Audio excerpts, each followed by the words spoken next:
Mic check 1 2. Mic check 1 2. Check. Looks like Blanchard's going to get back in the playoffs. For over 25 years, friends and family have gathered under the wide-open Oklahoma sky to laugh, to sing, to share stories around the fire. Inspired by the greats and by the heart of Walt Bartell himself, the Red Dirt Campout isn't just a weekend, it's a way of life. Each year, we thank the Lord for willing it once more for fellowship, the fun, and faithful friends who keep this tradition alive. So grab your boots, your guitar, and your good spirit, and we'll see you at Bartell Farm, where the dirt runs red and the blessings run deep. Are you looking for a local, reliable propane provider? Earnhardt Oil and Propane has been serving customers throughout Oklahoma since 1971. Let them tailor a pricing option to fit your budget. Avoid winter price spikes with easy pay, steady, predictable monthly payments you can count on. Need more fuel options? They also offer bulk fuel delivery, DEF, lubricants, and supplies for your business, all at competitive prices. For reliability 3 generations strong, call Earnhardt Oil and Propane at 866-270-1279 or visit www.earnhardtpropane.com. Wiggins Auctioneers is a full-service auction company well-versed in selling farm and range land, minerals, commercial and residential properties, as well as equipment, estate, and trust liquidations. In order to better serve our clients, Wiggins Realty offers conventional for-sale listings as well as buyer representation. Whether buying or selling, auction or conventional, we want to be your trusted company. Wiggins Auctioneers, 3 generations strong and setting the standard since 1963. Why be a ranger? At Northwestern, with small classes, you can be seen. With over 40 programs from business to nursing, you can be career-driven. With a campus home away from home, you can be independent. With over half our students graduating without student loans, you can be debt-free. And with a mosaic of cultures, you can be you. Northwestern, success lives here. The future comes fast, which is why it's important to start planning for tomorrow, today. So whether you're setting aside money for something special or just safeguarding it against a rainy day, at Gateway, we've got competitive rates on a full suite of savings products. So consider us your gateway to earning money on your money. Open a high-yield savings account with an annual percentage yield of 3.5%. Visit gatewayfirst.com. Gateway First Bank, member FDIC.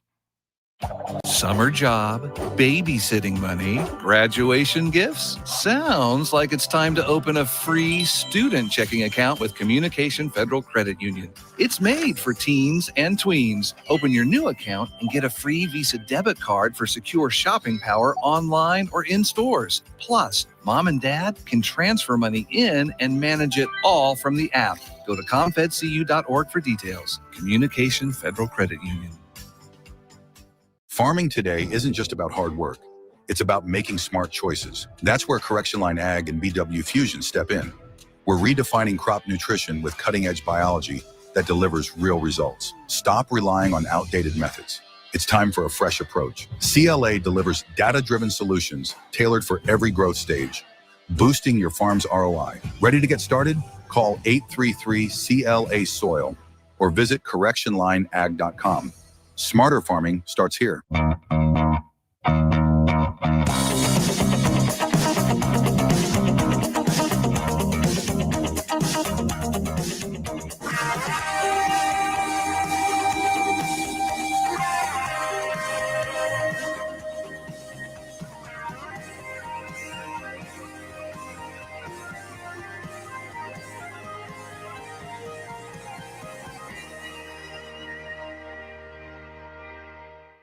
Dr. Matt Dieselhorst at Dieselhorst Sports and Orthopedics can help you get game day ready. Dr. Dieselhorst works with athletes of all ages, taking a coordinated approach to accelerate return to play and maximize athletic performance. His work with pros in sports training, injury prevention, bracing, functional rehabilitation, and imaging works seamlessly with his medical and surgical expertise. Get started by going to Dieselhorst Sports and Orthopedics. Let Dr. Matt Dieselhorst get you back on the field, backing all Oklahoma athletes on the field and off. Is your school or booster club looking for ways to fundraise? Let Downtown Threads create a custom website to showcase all your school apparel. You pick the design and the garment, we do the rest. We will handle all the payments and cut you one check when the website is closed. Call today, 580-237-7060. Downtown Threads, proudly supporting all local high school athletes. For a bank that's big enough to serve you, but small enough to know you, turn to Alva State Bank. Whether you're opening your first checking account, going to college, starting a small business, planning a wedding, or having a baby, Alva State Bank is here for all of life's milestones. To learn more, visit any Alva State Bank branch or go online to alvastatebank.com. Alva State Bank. They plant roots where others have branches. Member FDIC, an equal housing lender. Ready to get back in the game? Great news. The movement experts at Physical Therapy Central can help you find relief and results and keep you off the sidelines. With over 30 convenient locations across Oklahoma City and beyond, contact PT Central today at ptcentral.org to see a physical therapist. For over a century, Sooner Plains Ag has been at the heart of our communities. Sooner Plains Ag is proud to support all area students and athletes from their hometowns and yours. Sooner Plains Ag is ready to service your grain, fertilizer, and farm supply needs. You can also fill up at one of their 2 convenience stores in Fairview and Mino. Sooner Plains Ag is honored to serve their member owners in their 4-county area for more than 100 years. Sooner Plains Ag, farmers helping farmers. It's that simple. Few things bring communities together like high school sports. The passion, the drama, the atmosphere, the tremendous thrill of victory, and the agonizing pain of defeat. There's nothing like it, and nobody in Oklahoma brings you all of that better than Skordle. So sit back, hold on, and get ready for another thrilling ride, because it's time once again for the Skordle Game of the Week.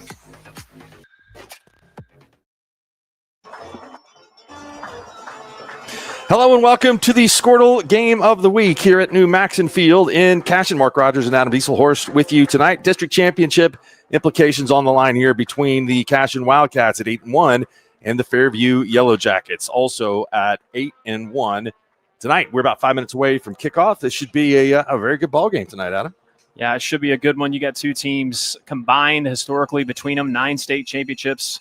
I believe they've won 4 of the last 5 state championships in Class A. So 2 proud programs, 2 great programs. It's just going to be a fun game. That's what you expect last week of the season. And, Mark, we talked all year about how up and down Class A is such a tough class. And this is kind of a preview of what you'll see probably late in the playoffs. Cashion is the state champions in 2020 and 2021. The Fairview Yellow Jackets were the state champions in 2022 and 2023. So these teams want to combine 4 in a row before seeing before seeing Rejoice Christian win last year. So we got a great crowd on hand tonight, and we're getting lucky by one day, I think, due to what some of the weather's going to be like. It might be a little cold and windy tomorrow night, but it's perfect here this evening. Well, it's pretty cool. We've been blessed this season with weather. It's been really pretty much perfect. We've had a few games that have been a little bit windy, but, I mean, the coldest game of the season was when we did week 1 at Fairview, Kingston game. That's probably the coldest game that we've had all season. So here we are, week 10, and that might mean that the playoffs could be a little bit dicey. Yeah, at that, which is completely bizarre to make it through this entire season with the weather being as good as it is. Looks like the Wildcats will receive the opening kickoff. Austin Hickman will tee it up for Fairview, and then we will be ready to go. What do you see from each of these teams tonight? What will Fairview try to do to take advantage of Cashion? Well, Fairview, obviously, you mentioned Hickman, but it looks like Hauk is kicking. I don't know. That's kind of an interesting mix, or maybe he's just standing there by the official. But you're going to see a lot of him tonight. I can tell you that much. Fairview likes to get him established and get him going. A lot of times when you think about Fairview's offense and how multiple it is and how dynamic it is, same thing on the other side with Coach Shackelford and his team. They both like to establish the run, so they're going to try to do that first, but they can be very multiple. Both have great quarterbacks that throw it well. Both have great wide receivers that catch it well. We may see a little bit of a squib kick or something like that. I'll let him know that Coach Bernard has liked to have done that in the past. Yeah, we know that Hickman, he can be a weapon. We've seen him. We saw him win a game earlier on this year against Kingston, and for the most part, he's been injured of late. Had a collarbone injury, I believe, and so they may have decided just to sit him down. So it's going to be that old school, just put the ball flat on the ground style kick. Which is really, it can cause a lot of problems trying to field that. There it goes. Bounces over the middle, bounces off a player, and is now taken at the 20-yard line. And Cashion will set up first down and 10 from the 30.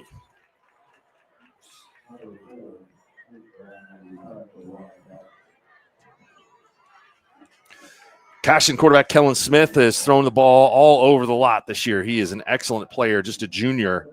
And tonight they will feature mostly juniors. Ethan Waswo, the tight end, as a senior. The skill positions, Slade Williams, Grayson Davis, Hank Brown, and Rival Fields, all juniors for this Cashion team. Smith back to pass. First penalty of the game. Smith is able to avoid the rush and get forward to the 40-yard line, but this is going to be holding, and it'll push the Wildcats back 10 yards to the 20. Well, and that's something that has been a thorn in Cashion's side this year, is they have been penalized a lot. Tend to get a lot of penalties, so obviously that's not a good start for the Wildcats.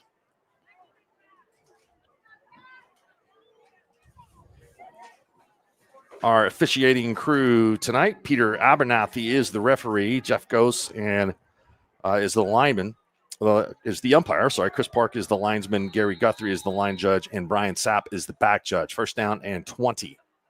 Snap way over the head of Smith.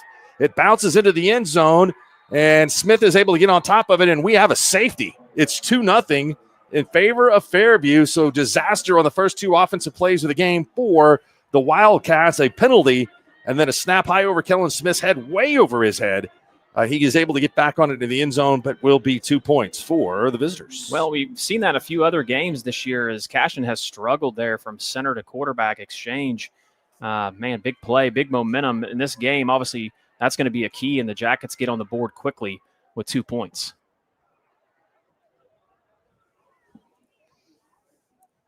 Eighteen seconds into the game.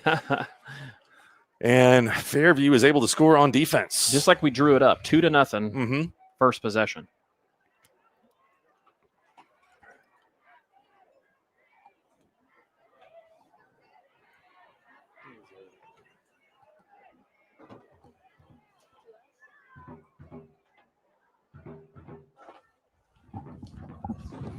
We'll keep you up on all of the potential playoff bracket and district championships, district races tonight. Though there's going to be a heck of a race down there in Class 4A District 4 with with I think 3 teams still in the mix to win the district championship. And we'll go over the district championship scenario here. It's a wild one.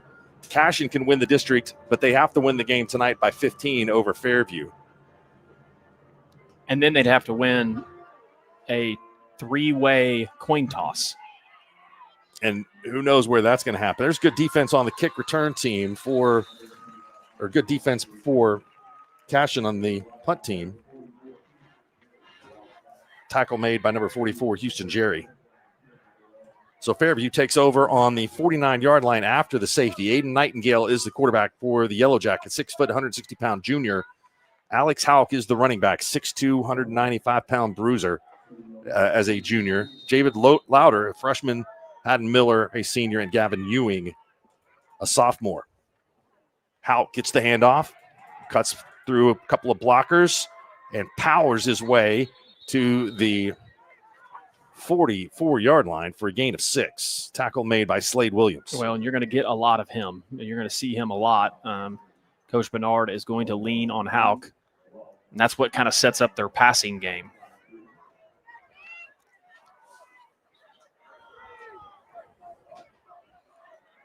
A lot of times Fairview likes to go up top to Miller in possessions like this. Houck gets it again, and he is going to have the first down. And look at him moving the pile. Wow, they're pulling him down to the 41-yard line. That's a gain of 7 on the play. Back-to-back 7-yard rushes from Alex Houck.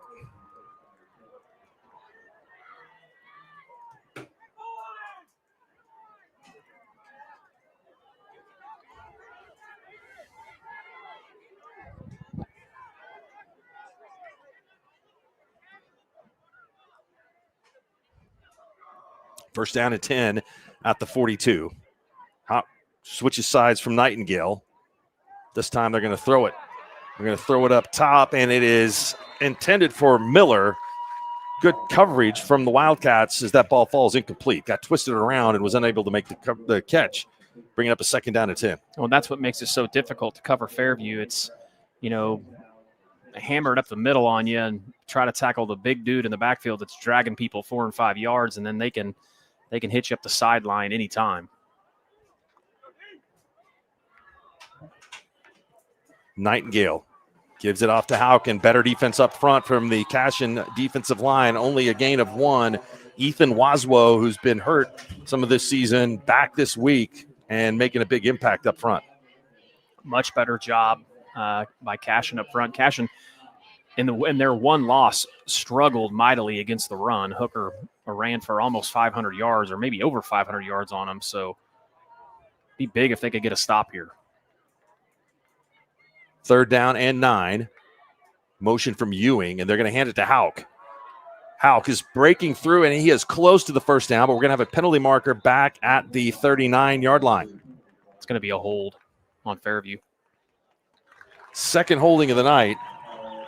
And so bring this one back from the 35-yard line to the 45. It'll bring up a third down and 19.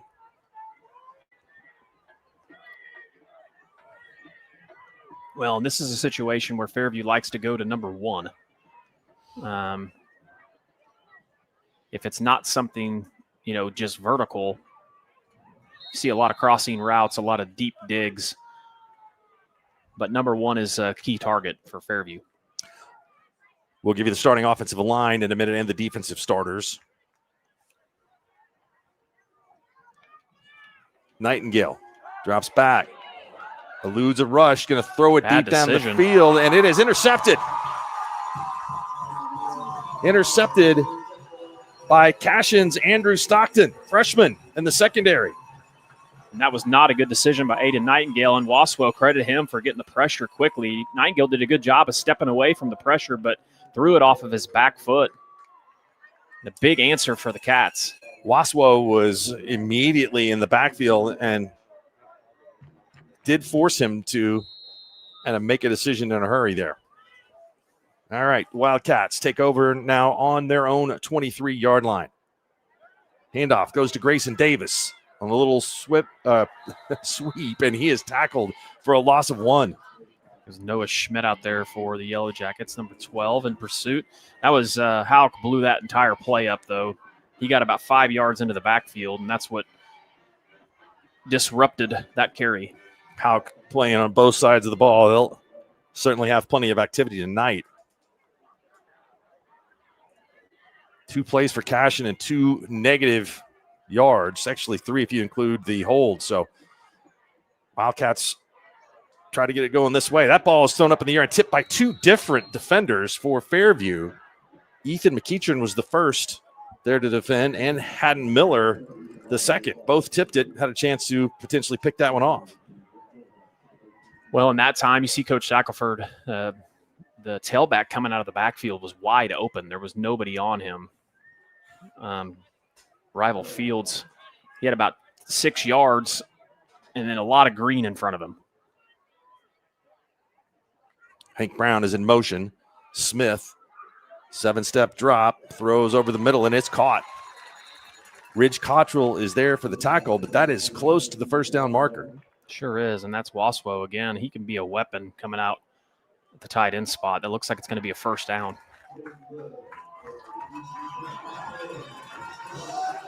First completion of the game and first down for the Wildcats. Ethan Waswo from Kellen Smith.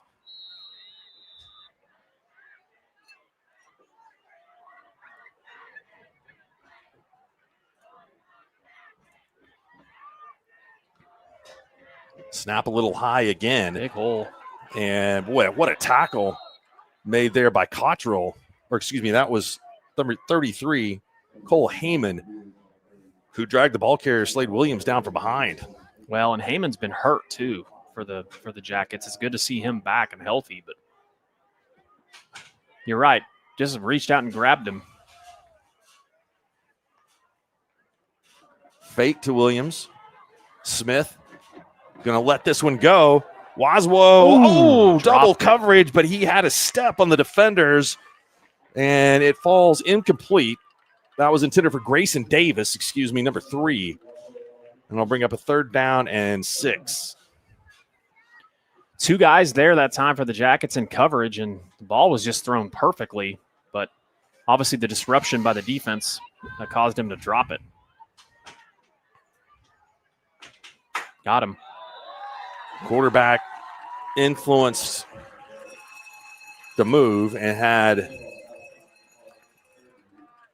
see who was that jumped off sides there.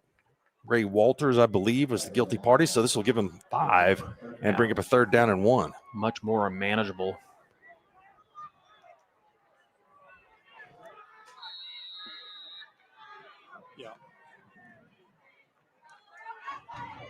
It's going to be a hold. We got another penalty. This one could be costly. The Fairview defense was right there. It's our 3rd holding penalty of the night. Peter Abernathy came up here to the booth. We told him that we needed to keep it under 20 penalties for both teams. They're not listening early to us, are they? Now we've seen 3 holding calls in this game. 1 on the Jackets that was crucial, and then obviously here 2 for Cashion.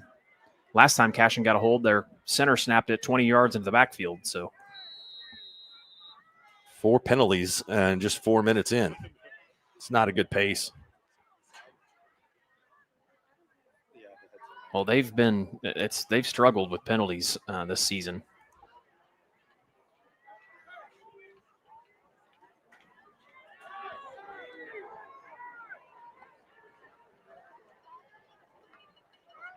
Smith, little pitch in the backfield, and not much there at all. Ethan McEachern comes up on the stop.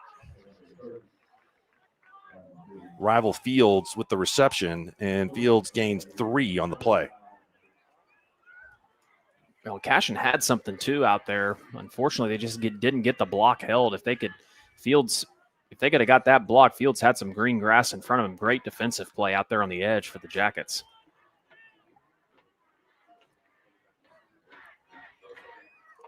Cats will punt it away from their 41. Fairview in, and they've got the punt blocked. Fairview came with the rush, and they're able to force another Cashion mistake, and they'll take over inside the 25-yard line at the 22. Well, great job there that time by the Jackets. That's number 13, Ethan McEachern. He laid out on that one, Mark. And I'm not even sure it was that slow of a developing punt. I mean, Fairview did a great job to get back there and take over here with great field position. When we talk about in a game like this, whoever makes, obviously mistakes, they can be magnified. And so far early on, it's been Cashion with the snap over the head and the blocked punt. See if Fairview can capitalize, as they weren't able to capitalize the last time on short field from the safety kick. Houck takes the handoff. Good cut. From the 23, he's still on his feet. He takes it down to the 17-yard line. Kellen Smith comes up to make the stop, but not before a gain of 6.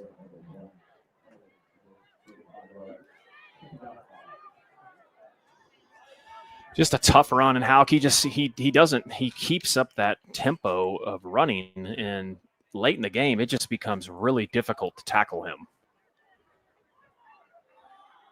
Gavin Ewing in the fullback spot. We got a penalty on the play. Good ball. And that is a strike. We're going to have another penalty here in the background, but that call was caught by Haddon Miller. It'll be a 19-yard touchdown pass as we sort out the penalties. See what we have. I think there's going to be it looks like a legal procedure on Fairview, and then I believe it's going to be pass interference on Cashion, so the penalties will offset. I'm no expert, but I think you got it right. Yep. So those penalties will offset, and we'll just do it again on 2nd down and 5. It's a good throw and a good catch. Yeah, and Miller, he does such a great job of using his body. You're right, Nightingale threw a good ball there, but he really does a great job of getting himself open Seems like his catch radius is phenomenal too. 6'3". He's got excellent size.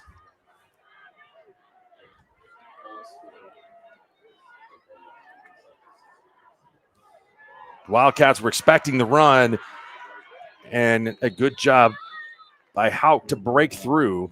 Hauk got hit hard that time. He goes from the 18 to the 11. It was Kellen Smith again on the tackle.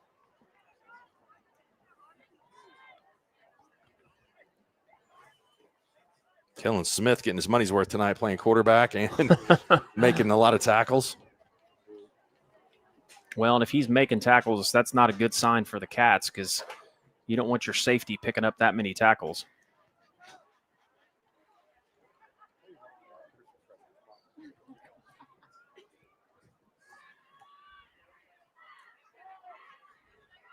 See Fairview go up top to Miller here, a little corner out. Oh, this is communication.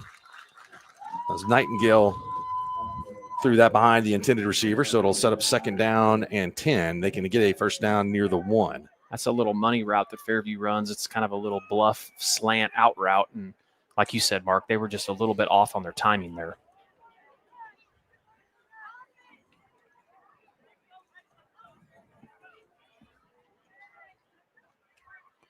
Colt Heyman is the running back in the backfield now next to Nightingale.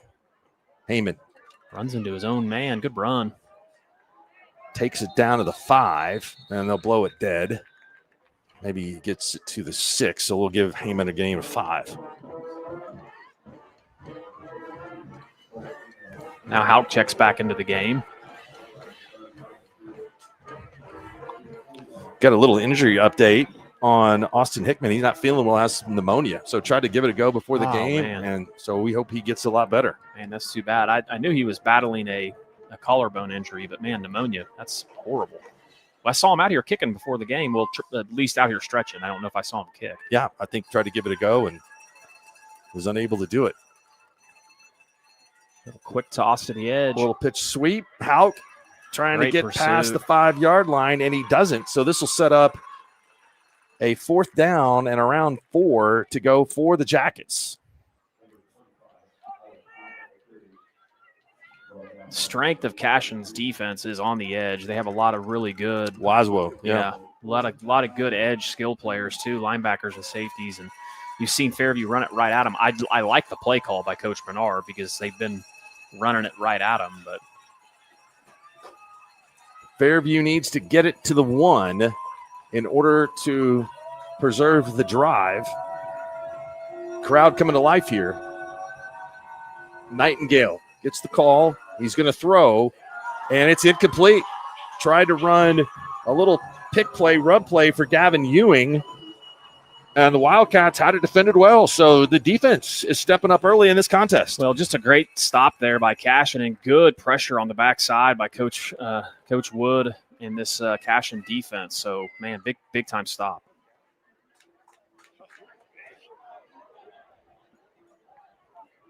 If you're Cashion, though, you got to worry a little bit about 25% of their plays have gone backwards. So being at the 3-yard line might not be the best thing. 3 carries for minus 17 yards rushing so far for the Wildcats. So they want to go the right direction. Hand off, and they get out of the shadow of their own goal line, picking up a couple. Well, that's just it's so funny stylistically to watch these kids run. You know, you see Hauk, and Hauk just hammers the hole, and Rival's more of a patient runner. He's a physical runner, but he likes to kind of dance around and find his spots. But you're almost like, you heard the crowd yell, go. But you've seen him run the ball a lot, and that's just kind of how he runs. That's his style. Got 2 great uniform matchups, Mark. So we do definitely tonight. A lot of different combinations. Miller going to throw it. He's being chased in the end zone again. Oh, my goodness, what a play. He dropped the ball into the hands of was that Hauk for Fairview? Or was it, I think it was. Well, Hauk stripped it out. Braden Forbes. Yep. Braden Forbes was there. And that you will not see a crazier play than that. Yeah, just a big mistake that time. for the Cats, Kellen Smith. You got to get rid of the ball. You have to be able to feel the pressure, and you got to know you're in the end zone. But, man, what a great defensive play by Fairview. But it all started with Houck. One thing that's going to be interesting is Fairview kicks field goals, and without Hickman on the field, they're going to have to go for 2 every time. So timeout for Fairview. So, yeah, Houck with the strip. And then the recovery by Braden Forbes, the senior defensive back, in the right place at the right time. Just pop right into his hands for the 3-4 yard touchdown return. Let's take a timeout. We'll come back. Waiting the conversion here from Fairview. It's the Jackets 8, Wildcats 0.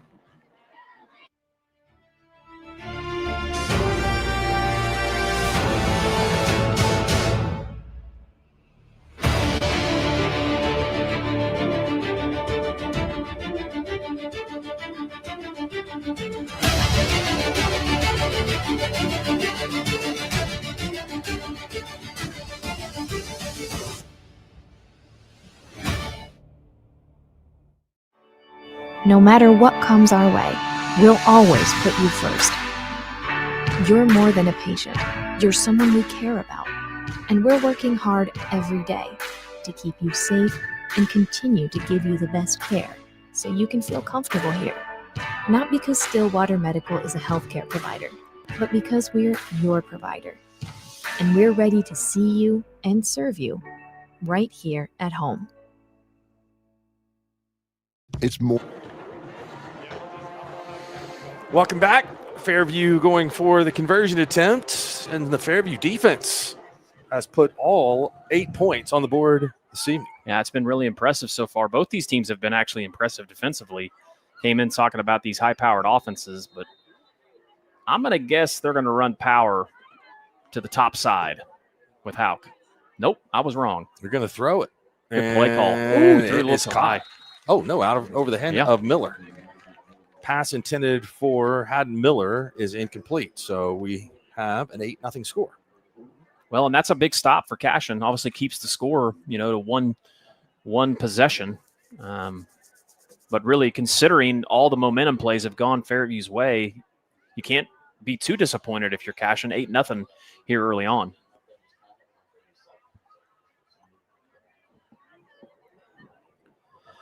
Got to give a shout out to a lot of people I know that are out there watching. Got a bunch of people from the Red Dirt Camp out tuned in from inside of the. What do they think of the commercial? I don't know. I didn't hear. I don't know if they were paying attention that earlier on. So we're going to have to play it again. But so shout out Craig, shout out Jason, and shout out Corey. So they are watching the game live from the farm. So no, you're not joining them tonight. You're going to wait till tomorrow. I'll be there tomorrow. Yes, okay. It's in my younger days, I probably would have went straight from here there. But. Yeah. We also have to give a shout out to Miss Antwine. We've got the world famous cookie bars here tonight. Mark Rogers bars. Those are phenomenal. They are. Had a great meal tonight at BG10 here in Cashion. And if you have a chance to try to check that place out, brand new, get over there and do it. Burgers are awesome. Philly steak looked good. Philly steak was really good. So, yeah, that place is awesome. I even thought the chicken strips looked good. I mean, I would never order chicken strips, but.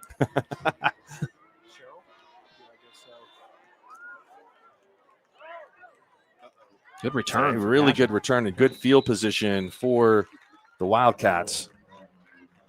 Well, I don't think Houck was supposed to. I think that squib kick is not supposed to go in the air. So, obviously, you're not anticipating that. But yeah, when it's flying at you on the ground, it's really difficult to pick up. Gavin Layton, Juan Melendez, Asher Gable, Aiden Bowen, and Cameron Billen are the starting offensive line tonight for the Wildcats. On the defensive side of the ball for Fairview, just Kobe Withers, Ray Walters, a senior, Ridge Scott, a sophomore, Ridge Cottrell, a junior, and then Cole Heyman, a senior. And we've got an illegal procedure here on Cashion that will move them back more.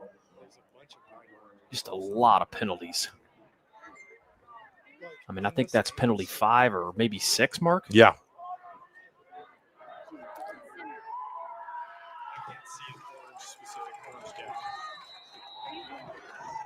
Kellen Smith looking over to the sidelines for the play.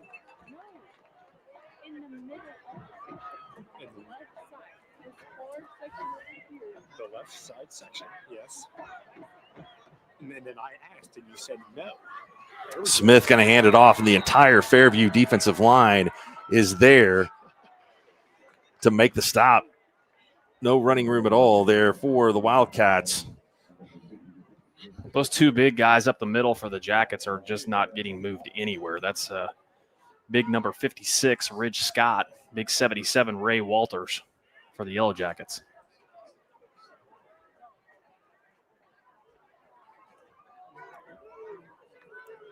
Smith drops it off in the flat for Grayson Davis, and that's a positive play, taking it from the 33-yard line out to the 39, gain of 6. And that's where they're going to have success, is out on the edge against Fairview. Fairview is tough to run at, which obviously Cashion is finding out. They've had no success running the ball, and they've had some success throwing it. So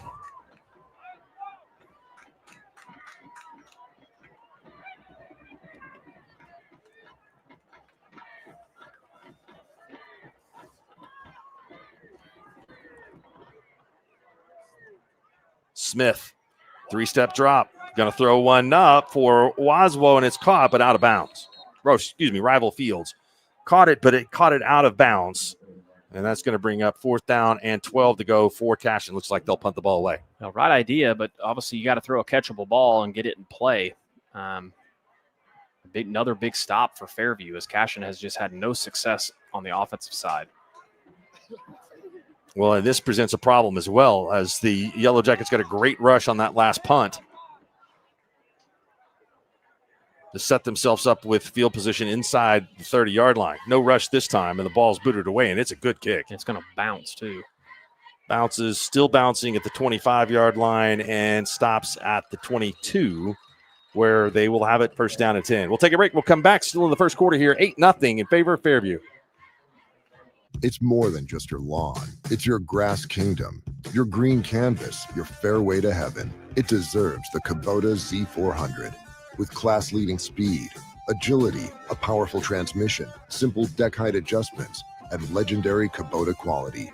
When you need comfort, convenience, and performance, then you need the professional-grade Kubota Z400. Visit your local Kubota dealer today. Quarterback. Was that how? Welcome back. Nightingale on the run. Nightingale with a 10-yard run, 9-yard run, stopped just short of the 1st down. Yeah, that time, obviously, all the attention is on Hauk, and so Aiden intelligently pulls it and takes off running for big yardage. Fairview playing outside the hash marks here in this offensive formation, and Hauk is loose. He's at the 40, at the 45, down to the 48-yard line. And a big gain on the play, 18 yards from Hauk, his longest run of the night.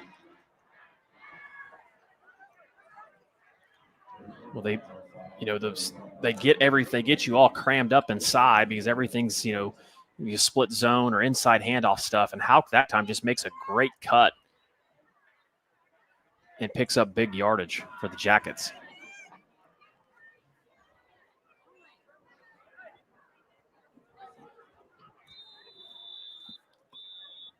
Let's see here. We're going to have a timeout. Fairview wants to talk things over. 2:50 to go here in the first. The Jackets have it up 8 and on the move. We're back after this. 6 surgeons, 4 locations, 1 goal: to improve the health and lives of people in Oklahoma. At Oral and Maxillofacial Associates, we treat every patient like family. As the preferred dental implant and oral surgery specialist of the Oklahoma City Thunder, and with over 30 years of service to our community, we are trusted by professionals and dedicated to expert care. With 4 convenient locations around the metro area, we are here for you. Trust the experts at OMA. Visit our website, www.omaok.com. Satisfy your sweet tooth with a Brahms old-fashioned banana split. Crafted with a delicious banana, split down the middle and filled with not 1, but 3 scoops of Brahms premium ice cream flavors. To complete this masterpiece, all your favorite toppings are poured on each scoop to bring it all together in a perfect harmony of flavor. Treat yourself to an old-fashioned banana split at Brahms, where every spoonful leaves you wanting more. The perfect golf swing. getting to the top, serving an ace. Welcome back. First down and 10 for the Jackets from the 47. Nightingale going to drop back to pass. He's got a man. It's caught. 18, David Louder with the reception. Love that concept that time. You've got Miller up the sideline almost as a decoy, and Louder runs just a simple stick inside, and great ball by Aiden Nightingale. That really was. That's the first reception of the night for the Jackets. It goes for 11 yards, 43-yard line. Running through the middle, and now stopped, pushed back by the Cashion defense. For 33 on the ball carry for Fairview, Heyman lost a yard.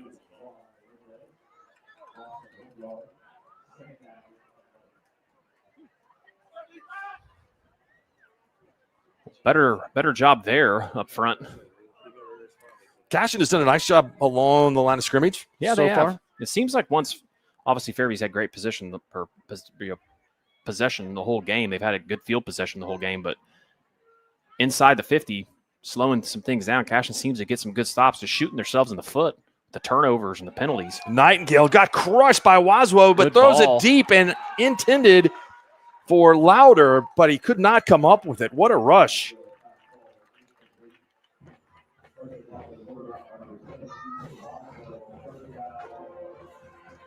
Kellen Smith on defense of the pass. But, man, Waswo has just come unblocked back there a couple of times. Fairview's going to having to work on picking him up a little bit. You do not want to see Nightingale take that kind of contact. Yeah, he has been really disruptive. They're going to have to get somebody over there to chip him or help, because wherever he is causing problems.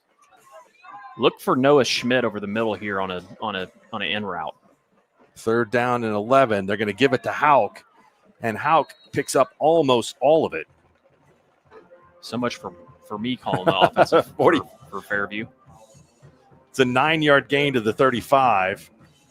Well, when you got Hauk back there, you can hand it off to him, and he picks up 8 or 9 yards every time. So what do I know? So watch him go no play here. So told you. You got that right. They did draw movement, but no flag. Play clock is at 19. We'll see if they elect to snap it. This is where you got to give the ball to Hauk. They need to get it to the 32-yard line. Good Hauk stop. is not going to get it, and he only gets one. And so for the second time tonight, the Cashion defense has come up big and gotten a fourth down stop. Well, just a great job there by Coach Wood and the Cats. It's going to Hauk. And it has to go to Hauk. It's a great play call by Robert, but unfortunately, that chess piece went Cashion's way this last time. So, Fairview has been so good defensively here early on.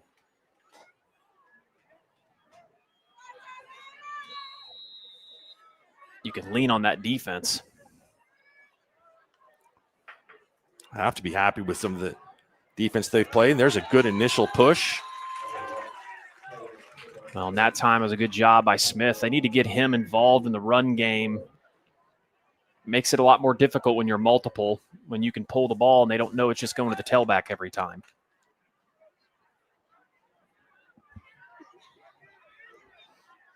Gain of 5. Smith fakes. You're going to throw it deep again, and this time it's caught. It's caught by Rival Fields from the 40-yard line down to the 24. We've got a penalty on the play. Let's see what it is. It's going to be pass interference on Fairview. McEachran grabbed a hold of Rival Fields on the route. So great throw and catch. 37 yards on the play.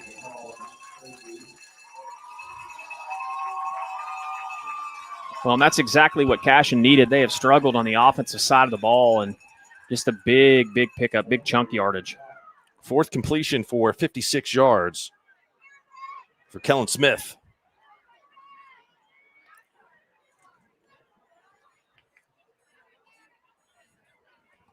So they start on the 23-yard line.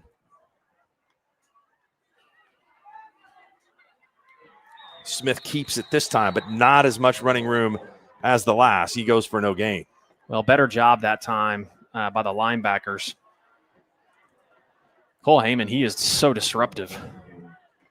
And they've needed him back on the defensive side because you've got Cottrell and Heyman back there at linebackers. Those two guys are studs. And obviously Houck off the edge. I do like them going trips and moving Houck out of the box, but, man, great job that time inside for the Jackets. Motion out of the backfield by Rival Fields, and we will have a timeout here. 2nd down and 10 to go for the Wildcats when we return. We'll take a break with them right here. That's going to be the end of the quarter. So it is. We've played one. Cashion threatening, but Fairview on top, 8-zip.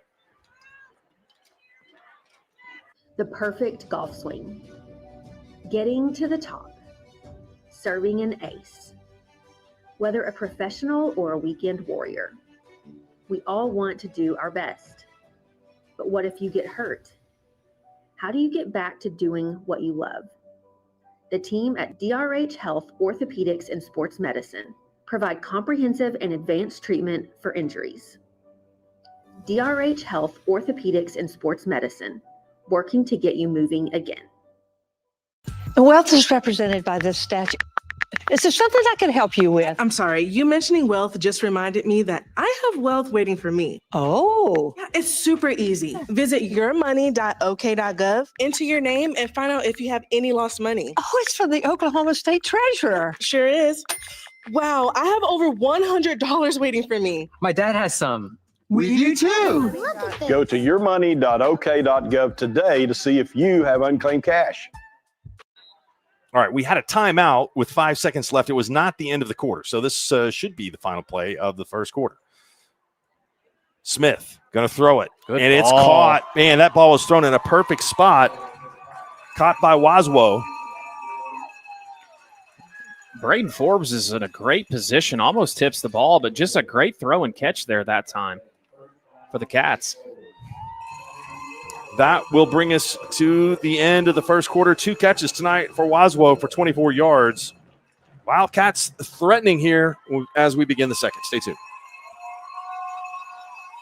Our brand, Octus Legacy Private Wealth Management, is a reflection on our commitment to our clients, each other, and the growth we hope to achieve. As friends for multiple years, we operate like a tight-knit family where harmony and collaboration thrive. Our dedicated team of financial professionals complement each other, drawing on decades of shared experience. With a keen eye for detail, we understand each other's strengths, allowing us to deliver quality service. Our camaraderie extends beyond the workplace. We connect as friends, checking in over the weekends to stay connected. Our bond transcends the typical 9-to-5 workday, reflecting our commitment to genuine relationship. To become a client today, call us at 405-252-5925. Evolve Events strives to provide a top-tier youth basketball experience in the OKC metro area. Our goal is to create a safe, competitive atmosphere that also works within your budget. We are focused on facilitating an environment that will help all players, teams, and coaches grow. Whether you're aiming to take your skills to the next level, secure a spot on your school team, or one day hoist a gold ball at the big house, Evolve Events has a platform for you. Don't just play, evolve. Visit our website at evolveokevents.com to get signed up for an Evolve event today.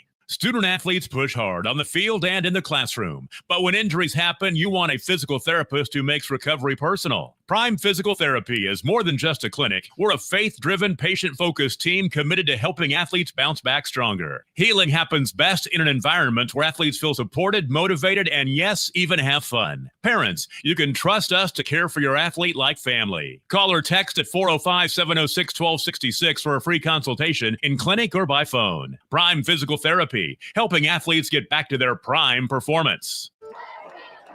Welcome back. Cashion's got it. 1st down and 10. 1st and goal from inside the 10.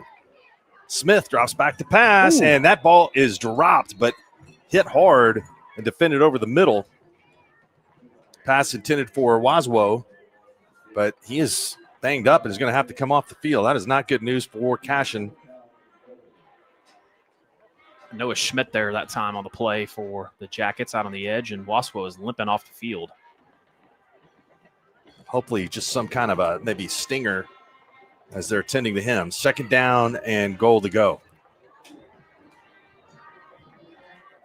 Jackets move on the defensive front.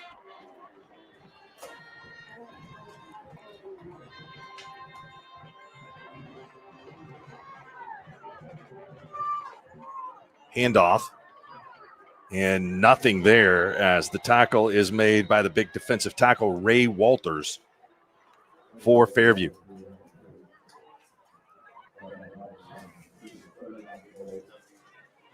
Great job defensively that time by the Jackets. It's been tough sledding running the ball. Cashion's had majority of their success throwing around. And when you get down here around the 10 or so, kind of puts you in a tough spot. Smith rolls to his left. We're going to have holding on Cashion as he fires the ball through the back of the end zone. Incomplete.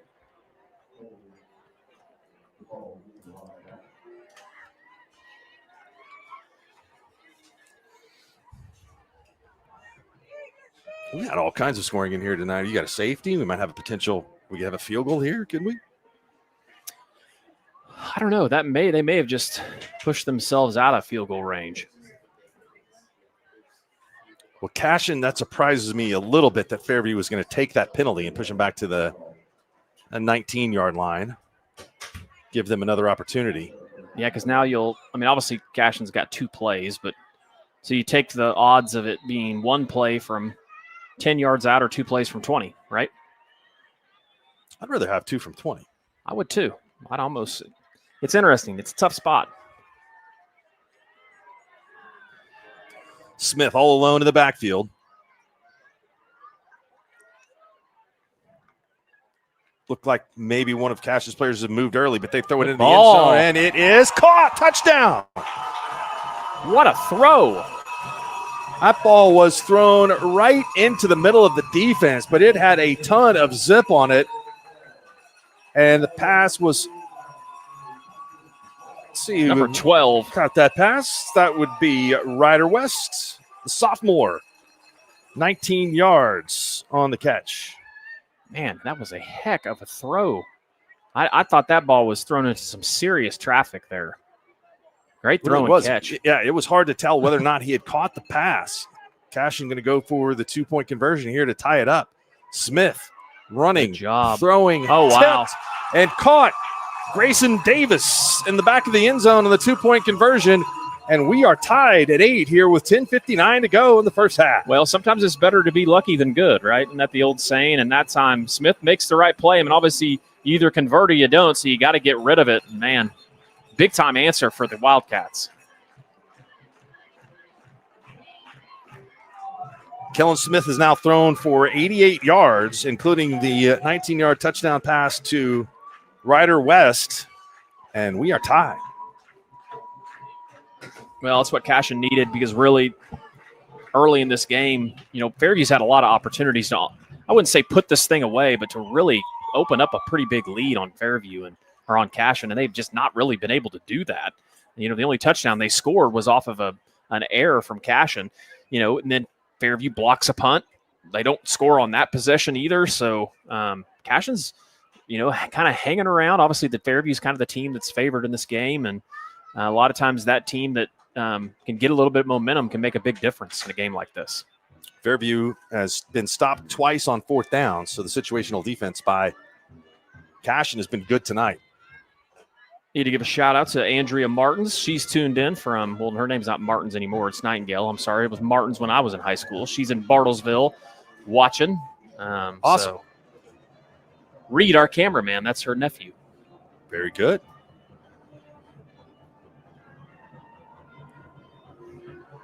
Little pop-up onside fair catch called for. And so the Jackets take over at the 39-yard line. And we'll keep an eye on Waswo. Looks like he's back returning. So that's good news for Cashion as he had come off in that last possession. Yeah, he's been a big weapon tonight for the Cats. Obviously, defensively, he's been almost unblockable in passing scenarios. And then we've seen him do a great job on the offensive side catching the ball. So we'll break down some of these playoff scenarios as we see the scores roll by. Saw that Piedmont was on top of Putnam City 7-0. That's one of those districts where you have one team that's tied for the district lead tonight going to end up having to go on the road in the playoffs the next week. I expect a heavy dose of Hauk on this drive here. Drive starts at the 38. They're going to throw this one deep, and it is intercepted. Intercepted by Cashion. A nice stiff arm and a good open field tackle. I love the play call, but Cashion did a good job. The corner did a great job of making up for it, and Rival Fields just happens to get the tip.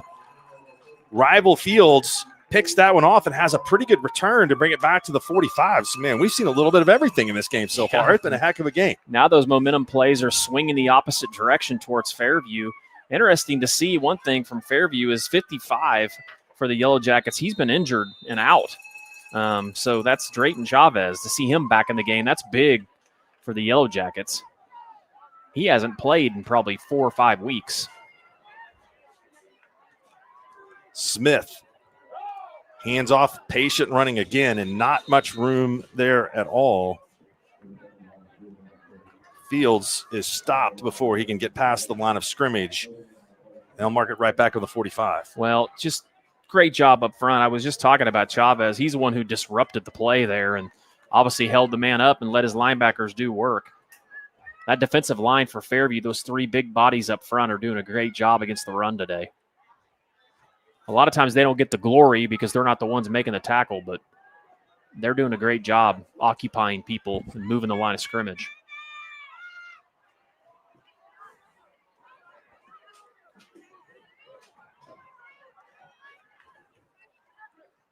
Fake handoff and screen pass. It's caught by Grayson Davis. Davis is still on his feet inside the 40 to the 39-yard line. Well, Davis is a weapon if the Cats can get him going. He is super dynamic. On the edge, out of the backfield, all over the place. You'll see them run a lot of jet sweep stuff to him, a lot of reverses. And if Coach Shack can get him going, it really stretches the defense. Houston Jerry, sophomore, is coming in. Well, Coach Shack will be calling this for 2 plays on 3rd and 5. So I could see them run the ball here with the quarterback. Had a lot of success with that. No, it's going to be a handoff, and initial tackle forward. is broken. And we'll be close to the first down. This is right maybe behind the marker. It's going to be about 1.5 yards shy. Actually, about 2 yards shy. And we have an injured player. I believe that's the ball carrier. I think that's Waswo again. No, is it Waswo? No, he's out here off the edge.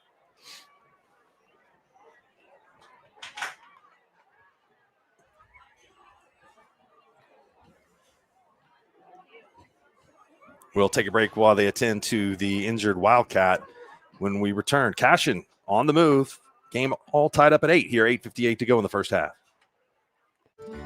St. Mary's Regional Medical Center, your health hub for Northwest Oklahoma, is proud of our award-winning quality care and robust service lines that are comparable to those offered in larger hospitals, but with a close-to-home, compassionate approach to care for our community and surrounding neighbors. To learn more about our services, visit stmarysregional.com or call 580-233-6100 today. Physicians are not employees or agents of this hospital.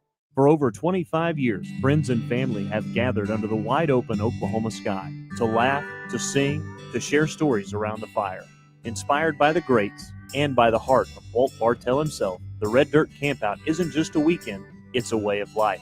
Each year, we thank the Lord for willing it once more for fellowship, the fun, and faithful friends who keep this tradition alive. So grab your boots, your guitar, and your good spirit, and we'll see you at Bartell Farm, where the dirt runs red and the blessings run deep. Are you looking?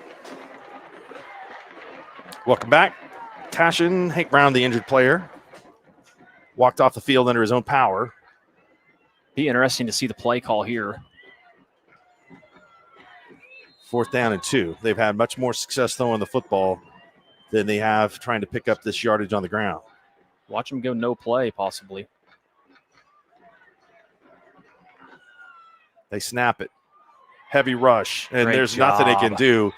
Power rush from the edge, and the fans here are looking for that's going to be a flag on Fairview. It's down here on this side of the field, away from the action in the backfield.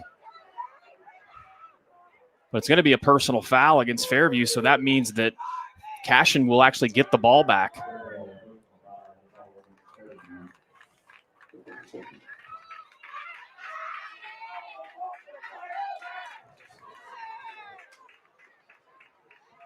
That was not a good decision that time. I couldn't tell who that was, if it was Cole Heyman or if it was Ridge Cottrell. One of the two hit a defensive player in the back, and that means that's going to be Cashion's ball. So what would have been a sack and a turnover on downs is now a first down by penalty. And I apologize. I misidentified the injured player. It's not Hank Brown. It's Slade Williams who's being attended to here on the sideline for Cashion. But that was a huge play in this ball game after the Jackets seemingly got a sack on fourth down. And now Cashion will get the football back after the penalty at the 22-yard line. Well, I'm a little bit confused because I guess it still is Fairview's ball. Are they going to say that happened after the play? Yeah. Why wouldn't they mark it off from where the sack happened? Or are they going to call that an incomplete pass? I guess they're calling it an incomplete pass, yeah. So, but I thought that play would result in a first down for Cashion, but I guess I'm incorrect. All right, they take over from the 22-yard line.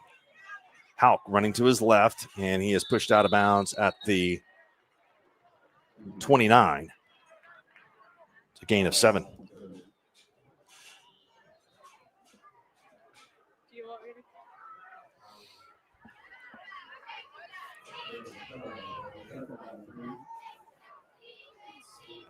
Broken Bow on top of Poto, 22-7.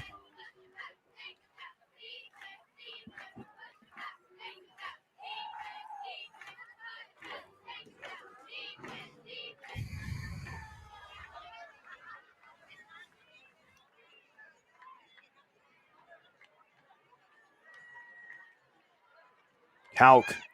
Great Not job much by the Cats. there. Not much there at all. Matter of fact, it's a loss of 1. First time that Hauk has been stopped for a loss in the game. Well, and that was a situation we didn't see Hauk run quite as hard initially off the handoff as he has been, and he kind of danced around and did lose a couple yards. This would be a huge stop for Cashion. Fairview's just seemed a little bit out of sorts on offense. They have. Nightingale is going to throw. Good ball. Ball is caught. Caught for the first down by Haddon Miller, and he's still on his feet and knocked out of bounds to the 49-yard line. That's a big gain of 21 yards. Well, and I think that's what you got to go with out on the edges. Aiden's struggled a little bit with his timing tonight, so just a pretty easy, completable ball and a good throw and catch that time. Maybe he can get some confidence under his wing. Second completion for Nightingale. Check that, it goes 15. He's thrown for 26 yards.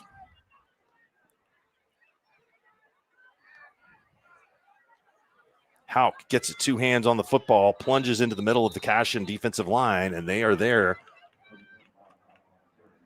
to stop that after a gain of 3. Well, outside of one, maybe 20-yard run, I mean, don't get me wrong, Hauk's picked up some big chunks. I feel like the Cats have done a pretty good job.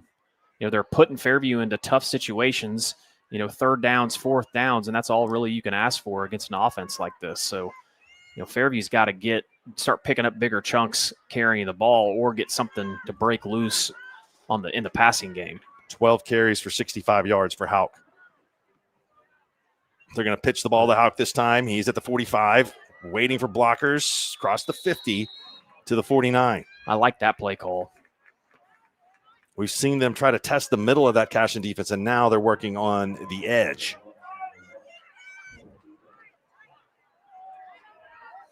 Watch Fairview's going a little quicker getting their calls in to try to disrupt what Cashion's doing, what they're calling on the defensive side. So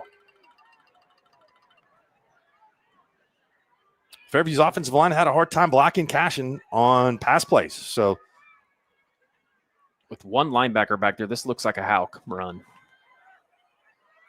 Good Hauk stop. Is not going to get it. He picks up 2, but he needs 4. And so another fourth down play coming up here, and we've already seen this Cashion defense come up big on a couple of fourth down stops. Well, and I think Coach Bernard is really wanting Aiden Miller to pull that there because obviously all the attention is on Hauk. And on a fourth down situation, I could see him going freeze here, no play. Fans are getting a little rowdy over here on the Cashion side. Oh, and there was a defender that stepped across the line, and we will have a first down after the penalty. That's number 6 for the Cats that time on the defensive side of the Austin ball. Compton, senior, came up on what looked to be a potential blitz from the secondary. Both of these coaches do a great job disrupting momentum with these freeze calls. They do it a lot. And when you run, fast and you run dynamic offense, it puts the defense in a tough spot. Halfway through here in the second quarter. Nightingale. Good route. Got to go deep. And a man is wide open. Defender fell down, and it's Haddon Miller. He's going to go in from 43 yards for the touchdown. Just a great route up top that time by Miller. He just kind of bluffed and, an inside post, and then just got him to the top side, and a good throw and catch. Good safe throw and catch that time by Nightingale. Miller, 2 catches for 58 yards, and he used his height, and great move there. So this will just be like the college overtime tonight. It looks like we'll have both teams going for 2.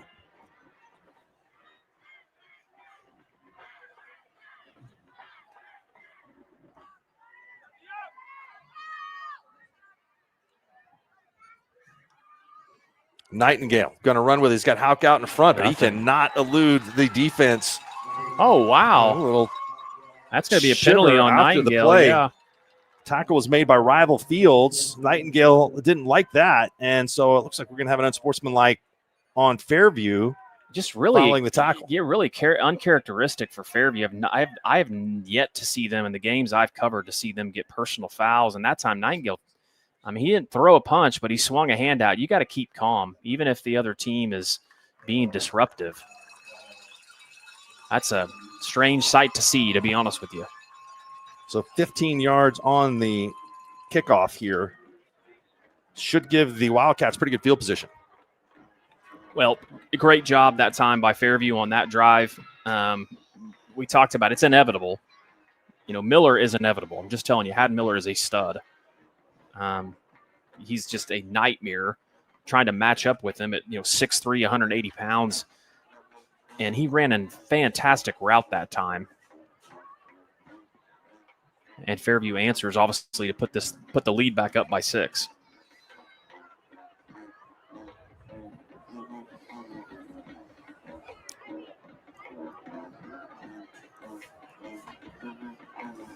We were talking about this earlier, Mark, but what a fantastic facility that Cashion's built here in Cashion. We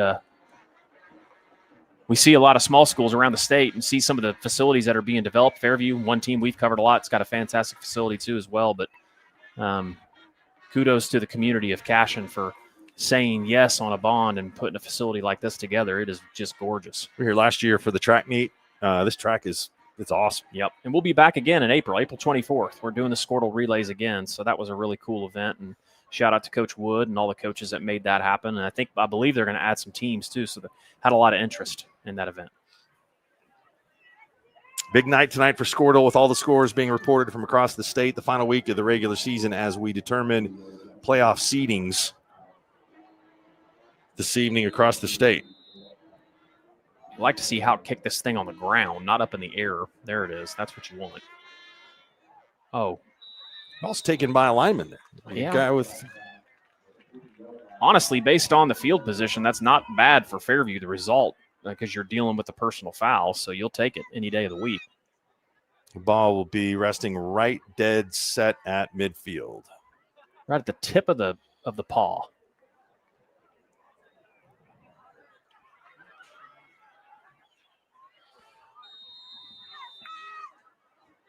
Smith and I believe Brown is in the backfield for Cashion. Smith straight back to pass. Quick pass thrown out of bounds. Wide of the intended receiver. I'll tell you one thing that Cashion's done a great job in passing scenarios is keeping Smith in the pocket. He's probably more dangerous running, and he hasn't busted out a run yet. So the Jackets, their game plan there to keep him in the backfield is so far been successful. Plus, we've seen a lot of good action along the line of scrimmage. Both teams playing physical football up there. Over the middle, incomplete. coverage. That was excellent coverage by John Toma for Fairview, or 8, I believe. Toma, just a freshman for the Jackets. I'll be honest with you. I've called a lot of Fairview games the last couple of years. I have not called John Toma's name. But being that he's a freshman, that's probably why. But 5'10", 125. Fairview has some freshmen playing in the starting lineup tonight. Yeah, Toma's back there playing the kind of the deep safety position. 3rd down and 10.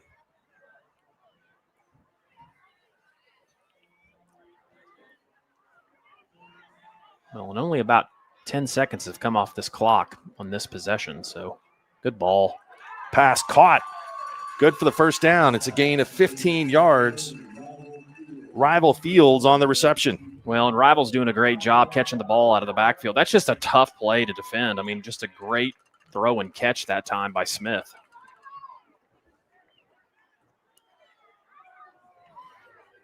$14 yards sets it up, 1st down and 10 from the 36.